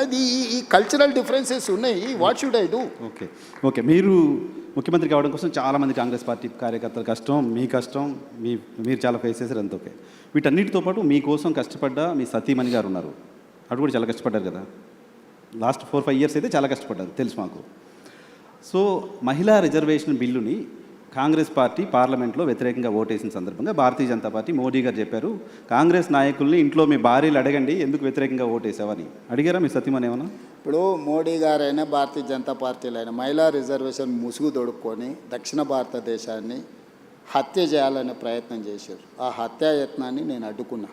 మహిళా రిజర్వేషన్ కానీ నియోజకవర్గాల పునర్విభజనకు ఎలాంటి సంబంధం లేదు. పార్లమెంటు పెట్టిన బిల్లు సీట్ల పెంపకం అనేదే బిగ్గెస్ట్ సమస్య. సీట్ల పెంపకానికి వాళ్ళు ఎన్నుకున్న విధానాన్ని మాత్రమే మేము వ్యతిరేకించినాం. మహిళా రిజర్వేషన్ 2023లోనే పార్లమెంట్లో బిల్లు వచ్చింది. 100% రాజకీయ పార్టీలు అన్నీ మద్దతు ఇచ్చినాయి, అమలు చేయమను. ఇప్పుడున్న 543లో 33% 181 పార్లమెంటు సీట్లు 2011 జనాభా తీసుకొని ఇవాళ రేపు టెక్నాలజీ వచ్చింది. ఈ డేటా ఏఐకి అప్పచెప్పేస్తే 3 గంటలలో 181 సీట్లు ఏవేవి మహిళలకు రిజర్వేషన్లు అవుతావో ఇస్తుంది. ఒకవేళ టెక్నాలజీ మీద మీకు నమ్మకం లేకపోతే ఒక కమిషన్ అపాయింట్ చేస్తే 3 నెలల్లో టోటల్గా చేసేసి 181 మహిళలకు ఇవ్వచ్చు. ఆ ప్రయత్నం చేయడం లేదు. నియోజకవర్గాల పునర్విభజన 2008లో చేసిండ్రు. 2 సంవత్సరాలు పట్టింది అదంతా చేయడానికి. ఉన్న నియోజకవర్గాలు సేమ్ నెంబర్, తెలంగాణలో 17 ఉన్నాయి, ఆంధ్రప్రదేశ్లో 25 ఉన్నాయి. ఇదే 17 నియోజకవర్గాలను పార్లమెంటు పునర్విభజన చేయొచ్చు. ఆంధ్రప్రదేశ్ ఇట్లా దేశమంతా 543 నియోజకవర్గాలను పునర్విభజన చేయొచ్చు. ఆయా రాష్ట్రాలలో ఉన్న జనాభాను రెగ్యులేట్ చేయొచ్చు ఆ పార్లమెంట్ల ప్రకారం. ఈ 2 చేయకుండా సీట్ల పెంపు అనేదాన్ని ఉన్నదాన్ని 50% పెంచుతా అనేది మోడీ గారి ఆలోచన. అందరికీ సమానంగా 50 పెంచుతున్నా అని అంటుండే. నేను ఒకే ఒక ప్రశ్న అడుగుతాను, మీరు బ్రదర్స్ ఇద్దరా ముగ్గురా? ముగ్గురు కదా. మీ నాన్న ఎప్పుడో కొంత ఆస్తి ఇచ్చిండు, ముగ్గురికి సమానంగానే ఇచ్చిండు. ఒక 10 సంవత్సరాల జర్నీ అయిపోయింది. నీ దగ్గర 10 లక్షలు ఉంది ఇప్పుడు ఆస్తి, ఇంకొక బ్రదర్ దగ్గర 1 కోటి ఉంది, ఇంకో బ్రదర్ దగ్గర 10 కోట్లు ఉంది.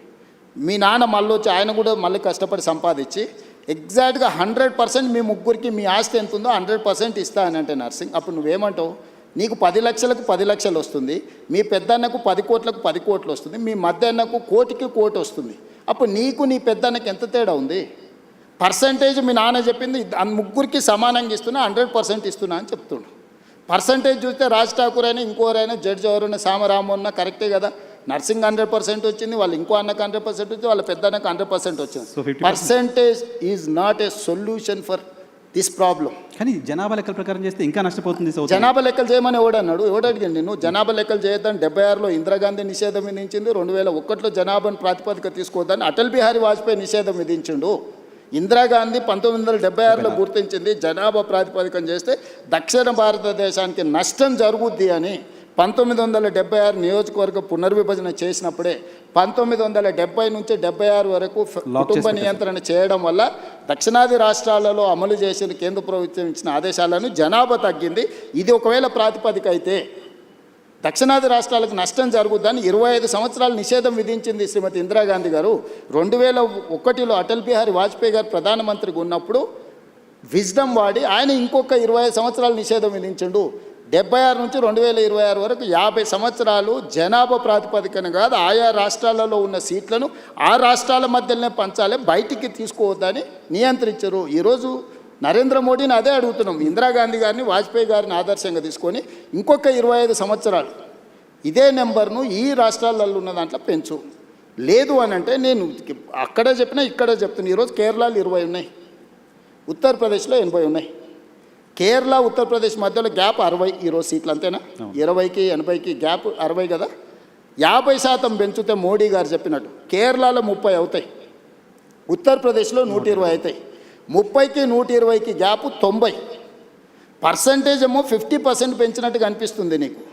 ఈరోజు కేరళలో 20 కాస్త 30 అవుతున్నాయి, 80 కాస్త 120 అవుతున్నప్పుడు 60 ఉండాల్సిన గ్యాప్ 90కి వస్తుంది. ఈ విధంగా 850 సీట్లు చేస్తే దక్షిణాది రాష్ట్రాలు 200 లోపలికి పరిమితం అవుతాయి, ఉత్తరాది రాష్ట్రాలు 650 అవుతాయి. మ్యాజిక్ నెంబర్ 425 అనుకుంటే ఉత్తరాది రాష్ట్రాలతోనే ప్రభుత్వం ఏర్పడుతుంది.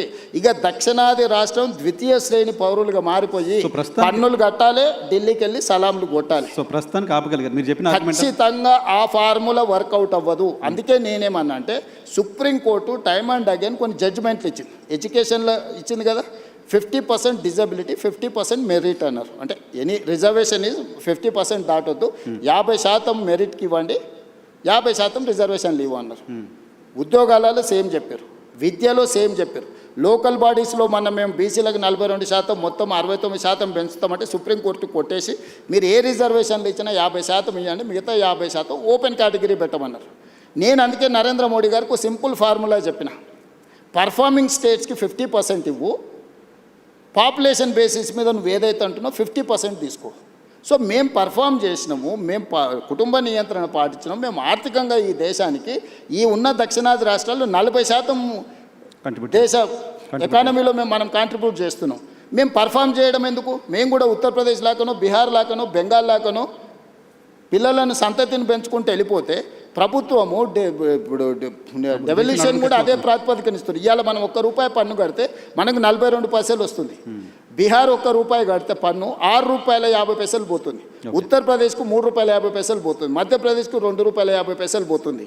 నేను అడుగుతున్న ఈ దేశంలో కష్టపడి సంపాదించే పన్నులు కట్టేటోనేమో నువ్వు శిక్షిస్తావు, దుబారగా తిరిగేటోడు, గాలికి తిరిగేటోడు, ఏ పని చేయనోడు, ఎందుకు కొరగానోనికి నువ్వు అడ్డగోలుగా డబ్బులు ఇచ్చుకుంటూ పోతున్నావు. ఎన్ని రోజులు భరించాలి? ఆంధ్ర తెలంగాణ పంచాయతీ ఆగిపోయింది కాబట్టి పొలిటికల్ సప్రెషన్ ఇది చివరికి రాజకీయ వివక్షగా మారుతుంది.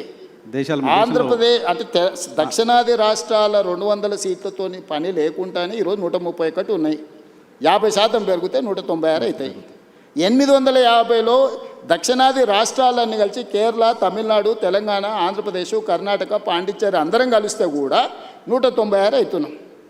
850లో 190, 200 తీసేస్తే వాడికి 450 అక్కడనే వచ్చేస్తున్నాయి. తెలంగాణ అంటే ఈ దక్షిణాది దేశ రాష్ట్రాల నుంచి సింగిల్ కంట్రిబ్యూషన్ కూడా అవసరం లేకుండా ప్రభుత్వం వస్తే మంత్రి కాదు కదా, చెప్పరాసిన నౌకరు కూడా ఇయ్యాడు. రైట్ సార్, ఒక 2 క్విక్ క్వశ్చన్స్ ఉన్నాయి, టైం కూడా అయిపోతుంది, మీ టైం చాలా తీసుకున్నాను నేను. సో మహిళలపైన దాడులకు సంబంధించిన అంశంలో తెలంగాణ ప్రభుత్వం పైన చాలా విమర్శలు చేస్తున్నారు. మహిళలపైన దాడులు అరికట్టడంలో ఫెయిల్ అయింది, గతంలో షీ టీమ్స్ ఉండే ఇంకేదో చేశాము, ఇప్పుడు అది ప్రాపర్గా లేదు అనే విమర్శ వస్తుంది. రీసెంట్గా కేంద్ర మంత్రి బండి సంజయ్ గారి కుమారుడికి సంబంధించిన అంశం ఒకటి ఉంది, దానిలో ప్రభుత్వం ప్రాపర్గా యాక్ట్ చేయలేదు లాంటి ఒక విమర్శలు మీ ప్రభుత్వం ఫేస్ చేస్తుంది. అంటే నేను అనేది మహిళల దాంట్లలో నువ్వు పాత కేసులు ఇప్పుడు క్రైమ్ చూడు, మేము నియంత్రించింది చూడు, గతంలో జరిగిన బ్రూటల్ రేప్స్ కానీ టీఆర్ఎస్ లీడర్లే ఇన్వాల్వ్ అయ్యి మహిళల మీద చేసిన దాడులు కానీ అన్నీ లెక్క తీసుకో. ఎస్, నువ్వు అన్నది బండి సంజయ్ గారి వివాదం జరుగుతుంది. మొట్టమొదట 8th రోజు 8వ తారీఖు రోజు రాత్రి 7:30 గంటల 8 గంటల ప్రాంతంలో వాళ్ళ మదర్ పేట్ బషీరాబాద్ పోలీస్ స్టేషన్కి వచ్చి ఒక ఫిర్యాదు చేసింది, మా అమ్మాయి మీద లైంగిక దాడి జరిగింది, మీరు ఫిర్యాదు చేయండి అని. వితిన్ ఏ అవర్ మేము ఫోక్సో కేసులు కట్టి తల్లి ఇచ్చిన స్టేట్మెంట్ మీద రికార్డ్ చేసినాం. ఒక కంప్లైంట్ వచ్చినాక 24 గంటల లోపల ఆ అమ్మాయి బాధితురాలి స్టేట్మెంట్ తీసుకోవాలి. ఇక్కడ ఆ అమ్మాయి మైనర్ అనేది ఎవరు ప్రూవ్ చేయాలా? ఇమ్మీడియట్గా అమ్మాయితోనే వెళ్ళి స్టేట్మెంట్ తీసుకొని సెక్షన్స్ ఆల్టర్స్ చేసినాం.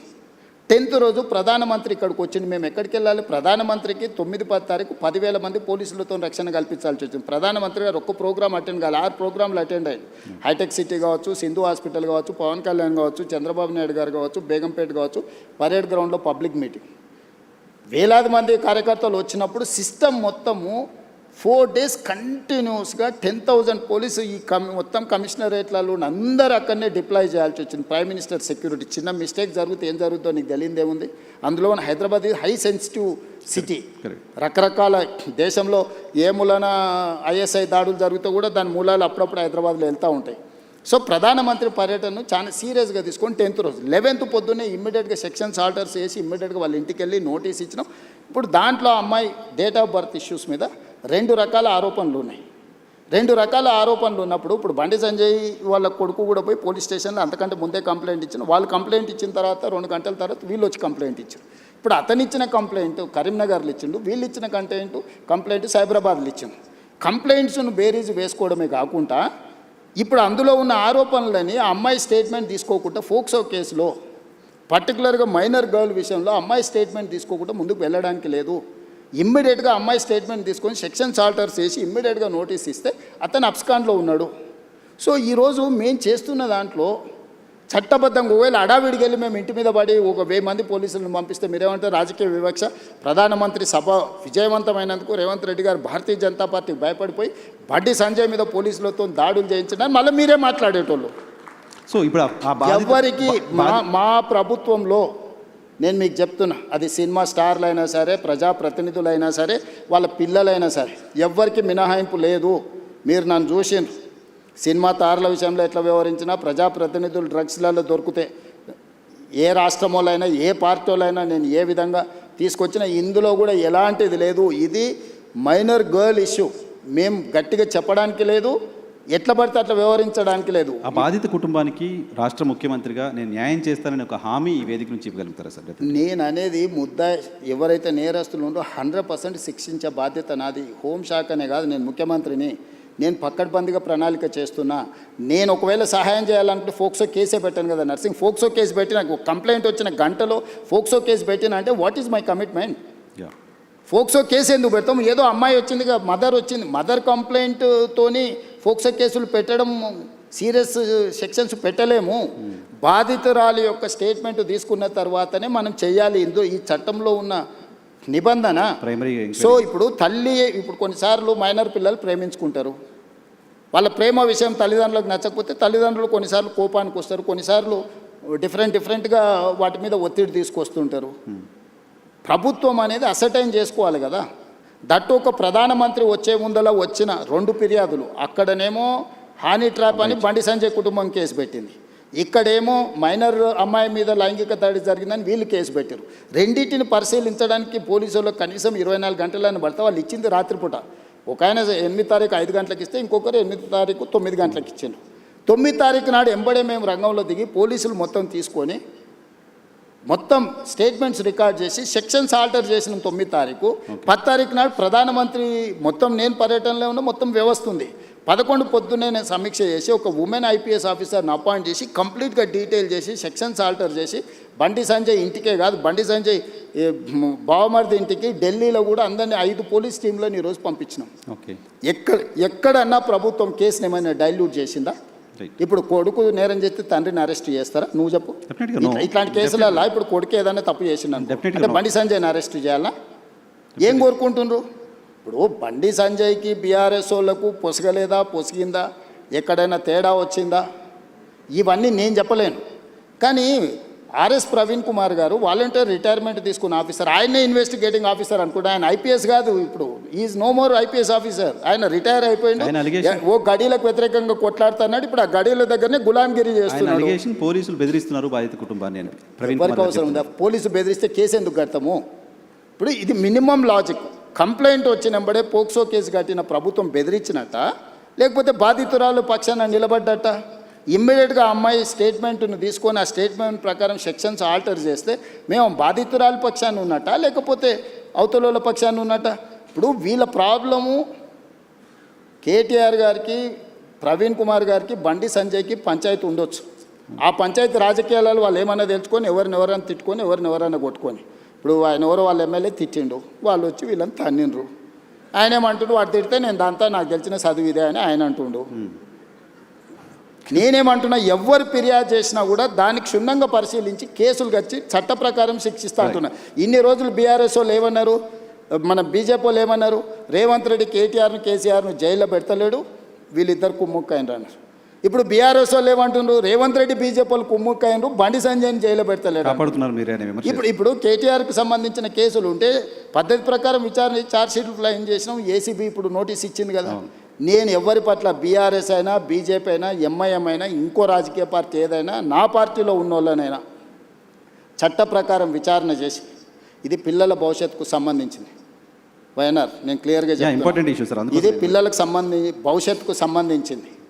ఏ చిన్న మిస్టేక్ విచారణలో ప్రభుత్వం చేసినా ఆ పిల్లల జీవితాలు పూర్తిగా దెబ్బతింటాయి. అది అమ్మాయి కావచ్చు, అబ్బాయి కావచ్చు. ఇప్పుడు ఆ అమ్మాయికి సంబంధించి 2 డేట్ ఆఫ్ బర్త్లు 2 సర్టిఫికెట్లు ఉన్నాయని వాళ్ళకు ఫిర్యాదు చేశారు.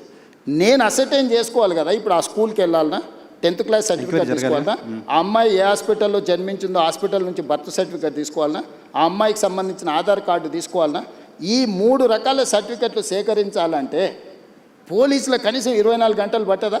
ఆ అమ్మాయి చదువుకున్న స్కూల్ ఎక్కడుందో ఫస్ట్ మేము కనుక్కోవాలన్నా, ఆ అమ్మాయి ఆధార్ కార్డు ఎక్కడుందో తీసుకోవాలన్నా, ఆ అమ్మాయి ఏ హాస్పిటల్లో జన్మించిందో వివరాలు సేకరించాలన్నా, ఇవన్నీ తీసుకోకుండా నేను ఎట్లా ఒకవేళ కేసు కట్టిన అనుకో, రేపు ఒకవేళ ఇప్పుడు వాళ్ళు చెప్తున్నాడు వాళ్ళ దగ్గర ఏదైనా ఆధారం ఉందనుకో, అమ్మాయి మేజర్ అని, నువ్వేమంటావు? బండి సంజయ్ మీద పడక వాళ్ళ పిల్లగాని మీద రేవంత్ రెడ్డి రాజకీయంగా ఎదుర్కోలేక పిల్లగాన్ని అడ్డం పెట్టుకొని రాజకీయాలు చేస్తుండు. ఇప్పుడు ఒక రోజు లేట్ కావచ్చు ఆధారాలు సేకరించడం, శిక్ష నుంచి ఎవరు తప్పించుకోలేరు. ఆలస్యం కూడా వివరాలు సేకరించడానికి ఇది ఆలస్యం అని కూడా నేను అనట్లేదు. మేము ఇమ్మీడియట్గా నోటీస్ ఇచ్చినాం, ఇంటికి గోడ కతికిచ్చినాం, పోలీస్ టీంలను పంపించినాం, ఢిల్లీకి పంపించినాం.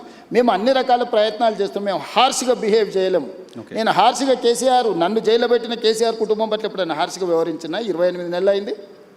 నువ్వు ఎట్లా ఎక్స్పెక్ట్ చేస్తున్నావు? కేటీఆర్కు బండి సంజయ్ మీద కోపం ఉండొచ్చు, అదే పార్టీలో వాళ్ళకి ఎవరైనా మిత్రులు ఉండొచ్చు, బీజేపీలో. కవిత గారే ఏం చెప్పిండ్రు, బీజేపీలో విలీనం చేయడానికి హరీష్ కేటీఆర్ నా దగ్గర జైలు ప్రతిపాదన తెస్తే నేను తిట్టేలా కొట్టి నేను చెప్పిందా? అట్లా కాదు. అంటే విలీనం చేయాలన్నప్పుడు మరి బండి సంజయ్ ఏమైనా వ్యతిరేకించిండా వీళ్ళను? మీ పగ ఏంది బండి సంజయ్ మీద? మీరు ఏమన్నా కొట్లాడుకోండా? నేను ప్రభుత్వాన్ని నడుపుతున్నా, నేను సత్రం నడుపుతలేను. నేను ప్రభుత్వం నడిపేటప్పుడు బాధ్యతాయుతంగా వ్యవహరిస్తాను. నేను బండి సంజయ్కు మినహాయింపు లేదు, ఎవ్వరికి మినహాయింపు లేదు. ఇది పిల్లలకు సంబంధించిన విషయము. దీన్ని జాగ్రత్తగా వ్యవహరిస్తున్నాం, మేము ఆచితూచి వ్యవహరిస్తున్నాము. ఏ ముద్దాయి కూడా తప్పించుకోడు. నేను బాధిత కుటుంబానికి అష్యూర్ చేస్తున్నా, 100% ఈ ప్రభుత్వం బాధితులకు అండగా నిలబడుతుంది. తప్పు చేసిన వాళ్ళను తప్పకుండా శిక్షిస్తుంది. ఇందులో మీకు ఒక విషయము, డిసెంబర్ 31, 2025 కంటే ముందు జరిగిన సంఘటనలే ఫిర్యాదులు ఉన్నాయి. జనవరి 1, 2026 నుంచి ఇక్కడి వరకు ఫిర్యాదుల సంఘటనలు లేవు. 4-5 నెలల క్రితం జరిగిన సంఘటనల మీద ఫిర్యాదు వచ్చినప్పుడు 4-5 నెలల కింద ఎక్కడెక్కడ సంఘటనలు జరిగిన వివరాలు సేకరించడం కొంత సమయం పట్టదా? ఇప్పుడు నిన్న జరిగిందో మొన్న జరిగిందో, నిన్న మేము ఎక్కడో వెళ్తే మా మీద ఇట్లా దాడి జరిగిందంటే ఆ విచారణ వేరు. డిసెంబర్ 31 నైట్ ఇక్కడ సంఘటన జరిగింది, October so and so date నాడు ఇక్కడ సంఘటన జరిగింది, ఆగస్టులో సో అండ్ సో డేట్ నాడు ఈ సంఘటన ఇట్లా కొన్ని వాళ్ళు కోట్ చేస్తున్నారు. 4 నెలల వెనక్కి వెళ్ళి జరిగిన సంఘటనలని సేకరించాలంటే మేము టెక్నాలజీని వాడాలి. టెలిఫోన్ టవర్స్, అమ్మాయి అబ్బాయి టవర్స్ ఒక దగ్గర ఉన్నాయా లేవా సిగ్నల్స్, లేకపోతే ఎక్కడైతే వెళ్ళిందో అక్కడ ఏమైనా సీసీ కెమెరాలు ఉన్నాయా, అక్కడ ఏమైనా ఫుటేజ్ ఉందా? పోలీస్ విచారణ అంతా ఓకే. అరే మరి అంటే మీరు సింపుల్గా ఎందుకు అర్జెంటుగా తీసుకొచ్చేసి కోదండం ఎక్కించి కొడతలేరు, సంజయ్ కొడుకుని ఊరేస్తలేరు? ఈ అంటే ఏమంటారు, ఇది ఇది ఎట్లా ఆన్సర్ చేయాలి? నేను దాని గురించి ఎక్కువ డిస్కషన్.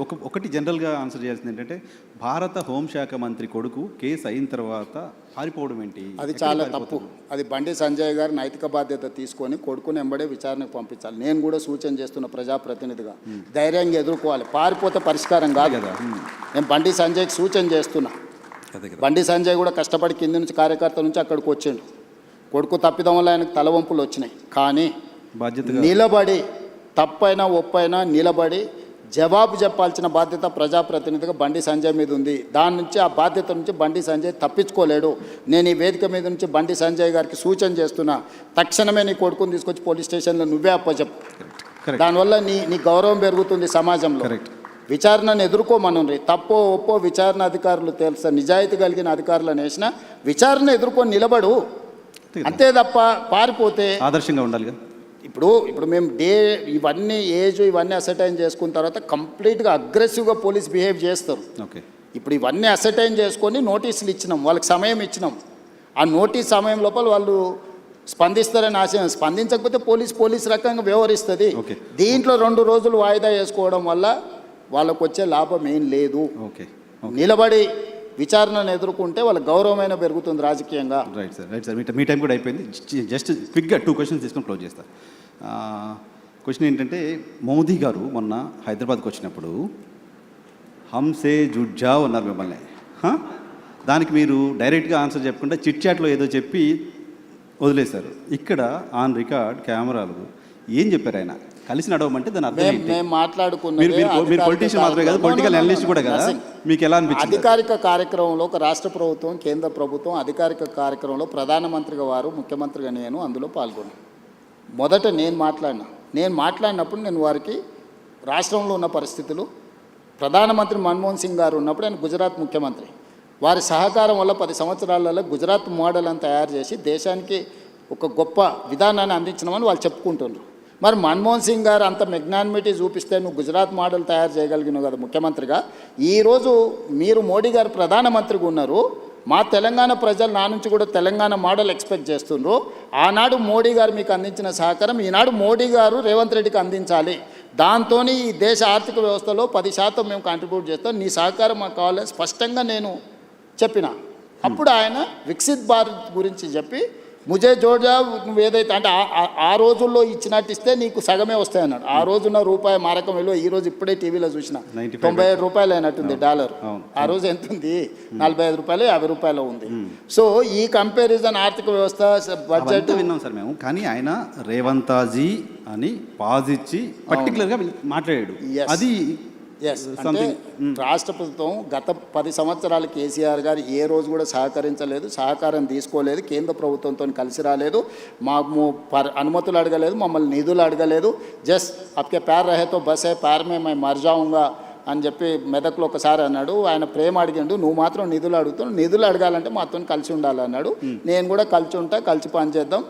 వికసిత్ భారత్ నీకుంది, తెలంగాణ రైజింగ్ నాకుంది. ఈ 2 కలిస్తేనే ఈ దేశం, రాష్ట్రాల అభివృద్ధి జరగకుండా దేశం అభివృద్ధి జరగదని నేను చెప్పిన, ఆయన కూడా అదే ఆమోదించను. మా మధ్యలో 2 ప్రభుత్వాల యొక్క సహకారము, పాలసీ పెరాలసిస్ లేకుండా పాలసీ ఎక్స్చేంజ్ చేసుకోవడానికి అవసరమైన ప్రణాళికలు మాట్లాడుకున్నాము.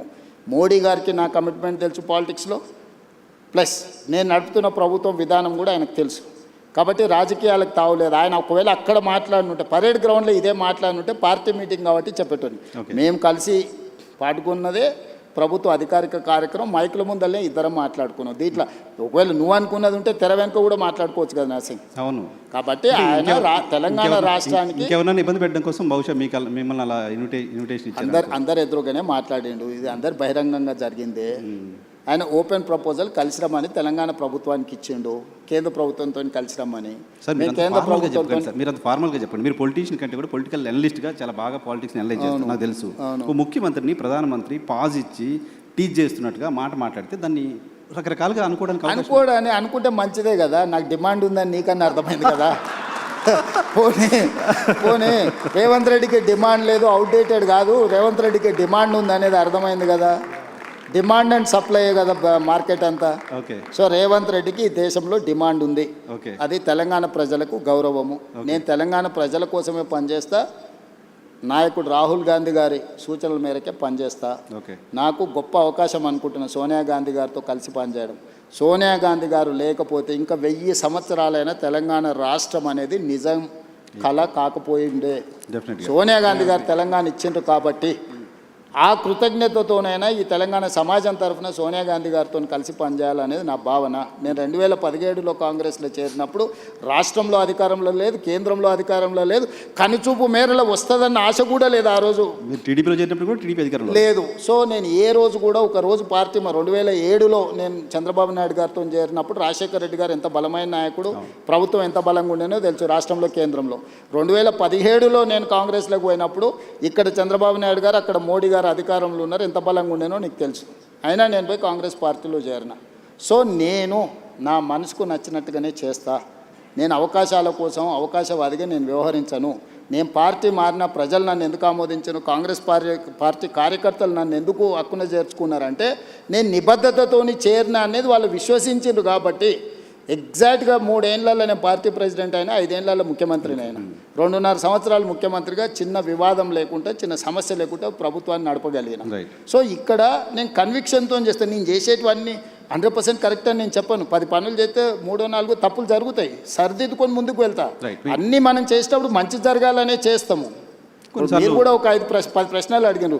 దీంట్లో ఒక 3-4 బ్రహ్మాండంగా ఉంటాయి, ఒక 2-3 యావరేజ్గా ఉంటాయి, ఒక 2-3 కొంతమందికి నచ్చకపోవచ్చు, అవసరమా ఇది అని అనుకోవచ్చు. కాకపోతే ఏం చేయకుంటుంటే ఏ తప్పు జరగదు. 10 పనులు చేస్తే 2 తప్పులు జరుగుతాయి, అవి సవరించుకొని ముందుకెళ్ళాలి. మీ పార్టీ కార్యకర్తల నుంచి చాలామంది చెప్తున్నమాట, మా ముఖ్యమంత్రి హైదరాబాద్లో ఉంటున్నారు, ఎవరు కలుస్తున్నారు, ఓకే, కానీ జిల్లాల్లోకి ఎప్పుడు వస్తారు, జనాల్లోకి ఎప్పుడు వస్తారు, కార్యకర్తలకు ఎప్పుడు వస్తారు, పాదయాత్ర టైంలో కలిసిన వాళ్ళు కావచ్చు, చాలామంది గ్రాస్ రూట్లో ఏం జరుగుతుందో ముఖ్యమంత్రికి తెలుసుకోవాలి, మీరు ఏమన్నా ఇంటర్వ్యూలో ఆ మాట చెప్పండి అని చెప్పారు. డెఫినెట్గా నేను రెగ్యులర్గా నువ్వు చూడు ఎవ్రీ 15-20 డేస్కు జిల్లాల ప్రోగ్రాంలు పెట్టుకొని వెళ్తున్నాను. కాకపోతే ఇక్కడ అధికారులు కానీ, నాయకులు కానీ, పరిపాలన కానీ అస్తవ్యస్తంగా ఉంది. దీన్ని అత్యంత సమయము ఇక్కడ కేటాయించి దీన్ని పట్టాలు ఎక్కించకుండా మళ్ళీ గ్రామాలకు వెళ్ళినా. ఒకప్పుడు నేను సమస్యల్ని లేవనెత్తడానికి గ్రామాలకు వెళ్ళినా, ఇప్పుడు సమస్యలను పరిష్కరించడానికి వెళ్ళాలి. పరిష్కరించాలా అంటే నాకు నిధులు ఉండాలి. నేను గ్రామానికి వెళ్తే రోడ్డు లేదు, స్కూల్ లేదు, లేకపోతే తాగునీరు లేదు అడిగితే నేను నిధులు అక్కడికక్కడ ఇవ్వాలి. లేకపోతే ఆ జిల్లాలో పెండింగ్ ప్రాజెక్టులను పూర్తి చేయాలి. ఇప్పుడు ఆదిలాబాద్ పోయినా తుమ్మిడేటి ప్రాజెక్ట్ ఉంది, దాన్ని కట్టాలన్నా, దాని అనుమతులు తీసుకురావాలన్నా నేను చాలా శ్రమ చేయాల్సి ఉంటుంది.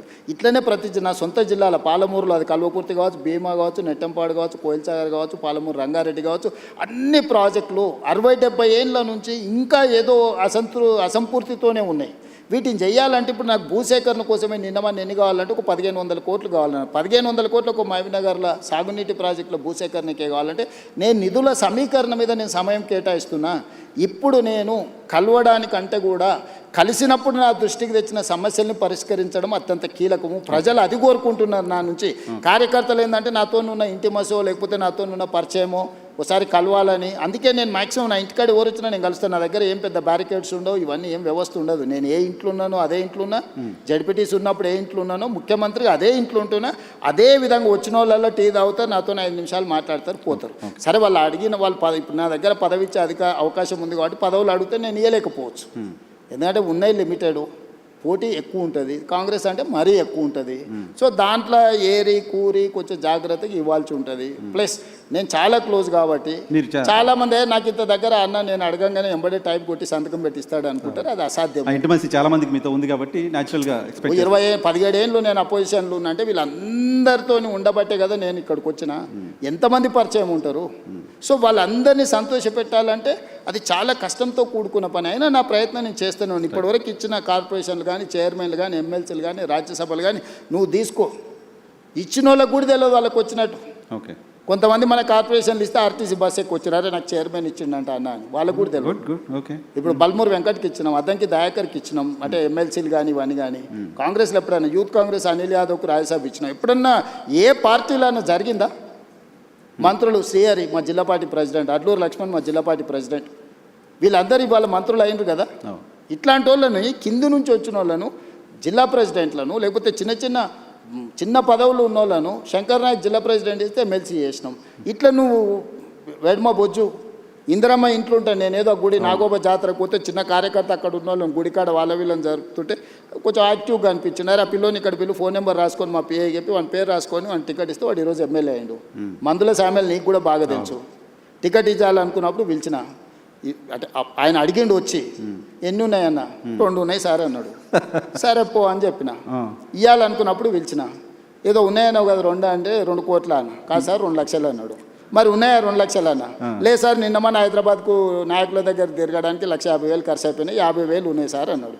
పోనీ 50,000 అన్న మరి నామినేషన్కి దీనికి ఉంటాయంటే అవి కూడా ఎక్కడి సార్, నువ్వు టికెట్ ఇస్తే బట్టలు కొనుక్కోవాలి అన్నాడు. అంటే ₹1 లేకుంటే టికెట్ ఇచ్చినా వాళ్ళందరూ ఎమ్మెల్యేలు 50,000 మెజార్టీతో గెలిచిండు మందుల సామెలు. సో ఇట్లా చాలామంది ఉన్నారు సక్సెస్ స్టోరీ ఉన్నోళ్ళు ఉన్నారు. ఇప్పుడు ఆస్పిరేషన్స్ ఉన్నాయి, మిమ్మల్ని రావాలి, మీరు జిల్లాలో తిరగాలి అని కోరుకుంటున్న వాళ్ళు చాలామంది ఉన్నారు. సరే, డెఫినెట్గా నేను చెప్పేది ఏంటంటే ఒక్కోసారి ఒకరికి అదృష్టం వరిస్తుంది, ఒకరికి కష్టం వరిస్తుంది, ఒకరికి ఆలస్యం అవుతుంది. కానీ నా దగ్గర ఏ కుర్చీ ఖాళీగా పెట్టాను. వీలైనంత వరకు చాకలి ఐలమ్మని ఎవరైనా గుర్తుపెట్టుకుర్రా? శ్రీకాంతాచారి తల్లిని ఎవరైనా గుర్తుపెట్టుకుర్రా? మహిళా కమిషన్ మెంబర్ ఇచ్చారు. కోదండరామ్ సార్ని ఎవరైనా గుర్తుపెట్టుకుర్రా? ప్రొఫెసర్ తిరుమలరావు గారిని ఎవరైనా గుర్తుపెట్టుకున్నా? అక్నూర్ మురళిని ఎవరైనా గుర్తుపెట్టుకున్నా? నేను ఇట్లా ఒక 50 పేర్లు చెప్తాను. తెలంగాణ ఉద్యమంలో పార్టిసిపేట్ చేసిన వాళ్ళందరినీ పిలిచి పదవిచ్చి ప్రభుత్వంలో భాగస్వాములను చేసిన. ఓకే. సో 9 మంది కళాకారులను గుర్తించి కోటి రూపాయలు ఇచ్చి వాళ్ళకు పట్టాలు ఇచ్చి రాష్ట్ర అవతరణ దినోత్సవం గుర్తించిన. అందశ్రీ రాసిన పాట తెలంగాణ ఉద్యమాన్ని ఎక్కడికి తీసుకెళ్ళింది? 10 ఏళ్ళ ముఖ్యమంత్రి ఎన్నడన్నా చూడనని చూసిండా? జయ జయ హే తెలంగాణ గీతాన్ని రాష్ట్ర గీతంగా మార్చింది నేను కదా? తెలంగాణ తల్లిని అంకితం చేసింది నేను కదా? కులగణన చేసింది నేను కదా? మాదిగ వర్గీకరణ చేసింది నేను కదా? ఇవన్నీ ఎవరు చేసిరు? ఇవన్నీ నేనే కదా చేసింది. ఇవన్నీ కూడా సుదీర్ఘకాలంగా దశాబ్దాల నుంచి పెండింగ్ ఉన్న సమస్యల్ని కూడా ఒకటొకటి పరిష్కరించుకుంటూ వస్తున్నా నేను. మూసి ప్రక్షాళన కూడా అందరు ముఖ్యమంత్రులు మారినరు. కానీ నిక్కచ్చిగా నిలబడి ఏమైనా సరే చేస్తా అన్న వాళ్ళు ఒక్కరిని చూపించు. నేను ఈరోజు చెప్తున్నా, మూసి చేస్తా, ఎవరు అడ్డం వచ్చినా చేస్తా. మూసి నదిని ప్రక్షాళన చేసి నగరానికి అందిస్తా. ప్రపంచంలోనే అద్భుతమైన నగరం హైదరాబాదును తీర్చిదిద్దేత నాది. చెరువులలో ఎవరున్నా మొత్తం కూల్చి చెరువులనే కలుపుతా. నాలాలలో ఎంక్రోచ్మెంట్ ఉన్నా కొట్టేస్తా. వార్నింగ్ ఇస్తున్నారు ఖచ్చితంగా. ఎవరున్నా మీరే మర్యాద కాల్ చేస్తే సామాన్లు తీసుకుపోతారు. మీ వెనకాల ఎవడున్నా ఎవడు ఏసో మీడియాలో పెట్టినా ఏం ఊరుకోను. ఒకరోజు వెనక ఒకరోజు ముందు కూలడం ఖాయం. కాబట్టి నీళ్ళ దగ్గరికి పోకండి. నీళ్ళ దగ్గరికి పోయినానంటే కూలడం ఖాయం. నేను ఇంకా స్పష్టంగా నీ ముందర చెప్పెళ్తున్నాను. రూత్లెస్గా వ్యవహరిస్తా. డ్రగ్స్ ఎవడైనా డ్రగ్స్ రిలేటెడ్ ఎవడన్నా ఉన్నాడంటే కీలు ఏలు ఇరిసి కూసబెడతా. రైట్ సార్, మీ టీం నాకు చాలా కోపంగా చూస్తున్నారు. మీ టైం ఎక్కువ తీసుకున్నాను, క్లోజ్ చేస్తా. చివరిగా మీ నెక్స్ట్ గోల్కి వెళ్ళే లోపు రేవంత్ రెడ్డి ఆయన మార్చుకోవాలంటే రేవంత్ రెడ్డికి నచ్చంది ఏంటి? ఇది మార్చుకుంటే ఇంకా నేను అంటే అవసరానికి మించిన సమయం ఇస్తుంటా. నేను 2 నిమిషాలు మాట్లాడాల్సిన వాళ్ళతోనే 2 నిమిషాలు మాట్లాడాల్సిన 20 నిమిషాలు ఇస్తుంటా. క్వాలిటీ టైం స్పెండ్ చేయాలని ఈ మధ్యలోనే పెట్టుకున్నా. నేను అవసరానికి మించిన టైం నాకు ఇచ్చారని చెప్తున్నారు. ఓవరాల్గా నాకున్న లక్షణంలో నేను మార్చుకోవాలనుకుంటున్నది అవసరానికి మించిన సమయం ఇస్తున్నా. దాన్ని తగ్గించుకుంటే ఇంకెక్కువ మందికి ఇవ్వచ్చు అని నన్ను నేను అనుకున్నా. ఇప్పుడు రేపటి నుంచి కొంచెం ఆ ప్రాక్టీస్ మొదలు పెడతాను. మేము చాలా కాలం జర్నలిస్ట్గా ఉన్నప్పుడు మేమందరం ఫేస్ చేసిన సమస్య, మీతో ఫోన్లు ఎత్తరు. నాకున్న బిగ్గెస్ట్ వీక్నెస్ ఫోన్లు ఎత్తకపోవడం. నేను అఫీషియల్గా అసెంబ్లీలో చెప్పిన నేను ఫోన్లు ఎత్తాను. ఫోన్లు ఎత్తితే ఇప్పుడు ఇంకా అసలు నేను జడ్పీటీసీ రాహుల్ గాంధీ మెసేజ్ పెడుతున్నారు అన్నారు. టెక్స్ట్ పెడతాడు. అందుకే టెక్స్ట్ పెడితే నేను ఫ్రీగా ఉన్నప్పుడు ఫోన్ చేస్తాను. నేను ఫోన్ ఎత్తడం మొదలు పెడితే నేను నా దగ్గర ఉన్న మనిషితో నేను మాట్లాడలేను. నువ్వు 10 నిమిషాలు టైం తీసుకొని వస్తే 10 నిమిషాలు పక్క రూమ్లోకి పోయి ఫోన్ మాట్లాడినా అనుకో, నువ్వేమనుకుంటావు? రెండోది, నీ పక్కన ఎవడుండో ఇవాళ రేపు ప్రతిదీ ఫోన్లలో రికార్డ్ చేస్తారు. నీకు అనుభవం అయిందా? అవును, చాలా. స్పీకర్ ఫోన్ ఆన్ చేసి చూడు ఇప్పుడు ముఖ్యమంత్రితో మాట్లాడతాను. రాత్రి 12ంటికి ఫోన్ చేస్తాడు వాడు. నాకు దగ్గరోడు ఏం చేస్తున్నావు అన్న అంటాడు. రాత్రి 12ంటికి ఏం చేస్తావా? ఏందిరా నీ సమస్య ఏంటంటే మా ఇంట్లోకి పాము వచ్చిందన్న, నువ్వు పాము సంగతి ఏందో చూడంటే నేను పోయి పాము పట్టుకోవాలన్నా. అంటే నేను ఎత్తే ఫోన్ని కూడా మీరు క్వాలిటీగా వాడుకోవాలి కదా. నిజంగా ఒక ఆపత్తు ఉంది, ఒక కష్టం ఉంది, లేకపోతే సంతోషం ఉంది అన్న, మా ఇంటికి ఫంక్షన్ ఉంది మీరు రావాలి, లేదు నాకు ఈ ప్రాబ్లం ఉంది పలానా వాళ్ళకి చెప్పంటే పర్వాలేదు. ఇవాళ రేపు ఫోన్ల ఉపయోగానికంటే దుర్వినియోగం ఎక్కువ జరుగుతుంది. Very true. కాబట్టి నేను మనుషులతో మాట్లాడితే తప్పితే ఫోన్లలో నేను మాట్లాడినా కూడా 1, 2, 30 సెకండ్స్ 1 మినిట్లో ఓకే రైట్ అవునా మంచిది రైట్ అని పెట్టేస్తాను. ఫోన్ నేను మాట్లాడాను. ఏంటంటే ఇవాళ రేపు మీడియా కూడా మీడియా లాగా లేదు కదా. ప్రతి పార్టీ ఒక ఛానల్ ఆల్మోస్ట్ వాళ్ళ కార్యకర్తలే కదా లోపలికి వచ్చి. మన ఊరికే నేను ఒకసారి చిట్చాట్ చేస్తేనే రికార్డ్ చేసుకొని పోయారు. మీతో నేను క్యాజువల్గా రికార్డ్ చేసుకొని పోయి పెట్టి పెద్ద నేషనల్ లెవెల్ ఇష్యూ అని తెలిసి శశి తరూర్ విషయం లేదు మాట్లాడినాను. మరి అనెథికల్గా బిహేవ్ చేస్తున్నప్పుడు నేను మాత్రం ఏం చేయగలుగుతాను? అసలు జర్నలిస్ట్ ఫోన్లే అన్నట్ల జనరల్గా కూడా ఫోన్ నేను ఎత్తాను. బస్ ఫోన్ ఎత్తడం అనేది సర్పంచే ఎత్తలేకపోతుండు.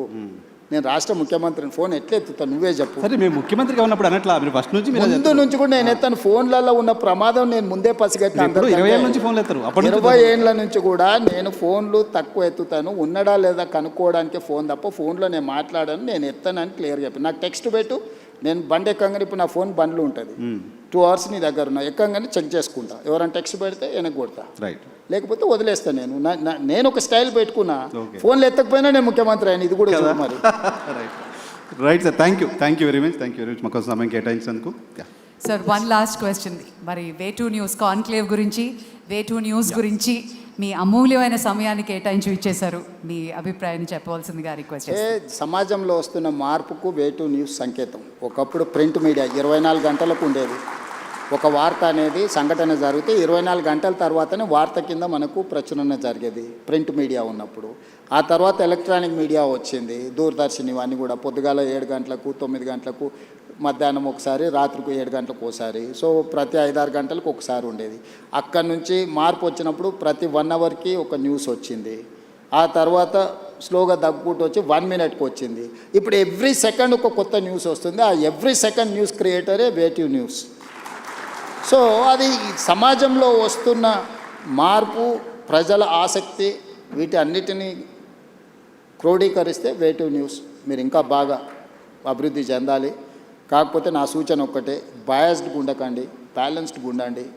ఇష్యూ మీరు ఎప్పుడూ ప్రతిపక్షమే, మీరు అది గుర్తుపెట్టుకోండి. నేను ఎప్పుడు జర్నలిజంని ఎల్లకాలం ప్రతిపక్షంలో ఉండేది ఎవరే అంటే జర్నలిస్టులు, జర్నలిజం అని నేను నమ్ముతా. ఏదో ఒక పక్షం తీసుకున్న రోజు దానికి ఉన్న గౌరవం తగ్గుతుంది. దయచేసి వే2 న్యూస్ కూడా నా సూచన ఒక్కటే, వ్యూస్ పెట్టకండి, న్యూస్ పెట్టండి. లేకపోతే ఇష్యూస్ని మీరు విశ్లేషించండి. దానివల్ల మాకు కూడా ఫీడ్బ్యాక్, కొన్నిసార్లు మాకు కూడా ఫోకస్లు ఉండదు. అంటే నేను ఒకటి అనుకుంటాను ఇట్లా వెళ్తే బాగుంటుందని, కొన్నిసార్లు దాంట్లో ఏదో ఫ్లా ఉంటుంది. మీలాంటి వాళ్ళు సీనియర్ జర్నలిస్టులు కూర్చొని విశ్లేషించి ఒక ఆర్టికల్ పోస్ట్ చేసిండ్రు అనుకో, మాకు ఐ ఓపెనర్ అవుద్ది. నేను అట్లాంటివి తీసుకోవడానికి నేను పర్సనల్గా ఎప్పుడు వెనక్కి నన్ను పొగడమని నేను ఇన్నేళ్ళలో ఎవరినన్నా, ఇంతమంది జర్నలిస్టులు ఎవరైనా నన్ను పొగిడితే ఏమని ఎప్పుడన్నా అడిగినా, నేను అడగను. నా నేచరే అది కాదు. మీరు పొగడడం వల్ల కూడా దానివల్ల ప్రమాదమే తప్ప ఈజీగా అర్థమైతే ఎదురుగున్నోనికి ఇది పెట్టుబడిదా లేకపోతే పుట్టుబడిదా అని. సో పెట్టుబడితో వచ్చేటివి మనం పెట్టుకునే సోషల్ మీడియాలు మనల్ని, ఇప్పుడు మనం పెళ్ళికి బ్యాండ్ అదే ఇవాళ రేపు పాటలకు పిలుస్తారు కదా, వాడు మన అడిగిన పాటలే వాడతాడు, మన చెవులకు నచ్చినట్టువే వాడతాడు. సర్వేలు కూడా మన డబ్బులు ఇచ్చి మనకు కావాల్సినట్టు చేయించుకొని మనమే నమ్మి ఆ కాగితాలు పట్టుకొని తిరిగినోడు ఎవరు ఏం కారు.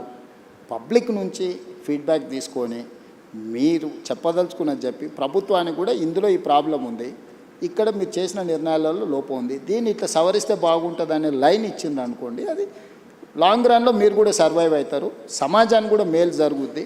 అప్పుడు ఎవరైనా అరే వే2 న్యూస్లో మా సమస్య ప్రస్తావిస్తే మాకు పరిష్కారం దొరుకుతుందని అనుకుంటారు. సో నా సూచన, యాజమాన్యం ఇక్కడి వరకు సక్సెస్ స్టోరీ ఉన్నది, దీన్ని ఇంకా బాగా రాణించాలి. మీరు జాతీయ స్థాయిలో ఇప్పుడే ఇంగ్లీష్ వెర్షన్ కూడా మీరు ఇచ్చేసిండ్రు. నేషనల్ పాలిటిక్స్లో కూడా మీ రోల్ ఉండాలి, మీ పాత్ర ఉండాలి. రాష్ట్రానికి, దేశానికి గౌరవం తెచ్చే విధంగా మీరు పనిచేయాల్సిందిగా కోరుకుంటూ యాజమాన్యానికి శుభాకాంక్షలు తెలియజేస్తూ సెలవు తీసుకుంటున్నాను. వాల్యుబుల్ సూచనల్ని వే2 న్యూస్ ఫాలో అవుతుంది సార్. Thank you.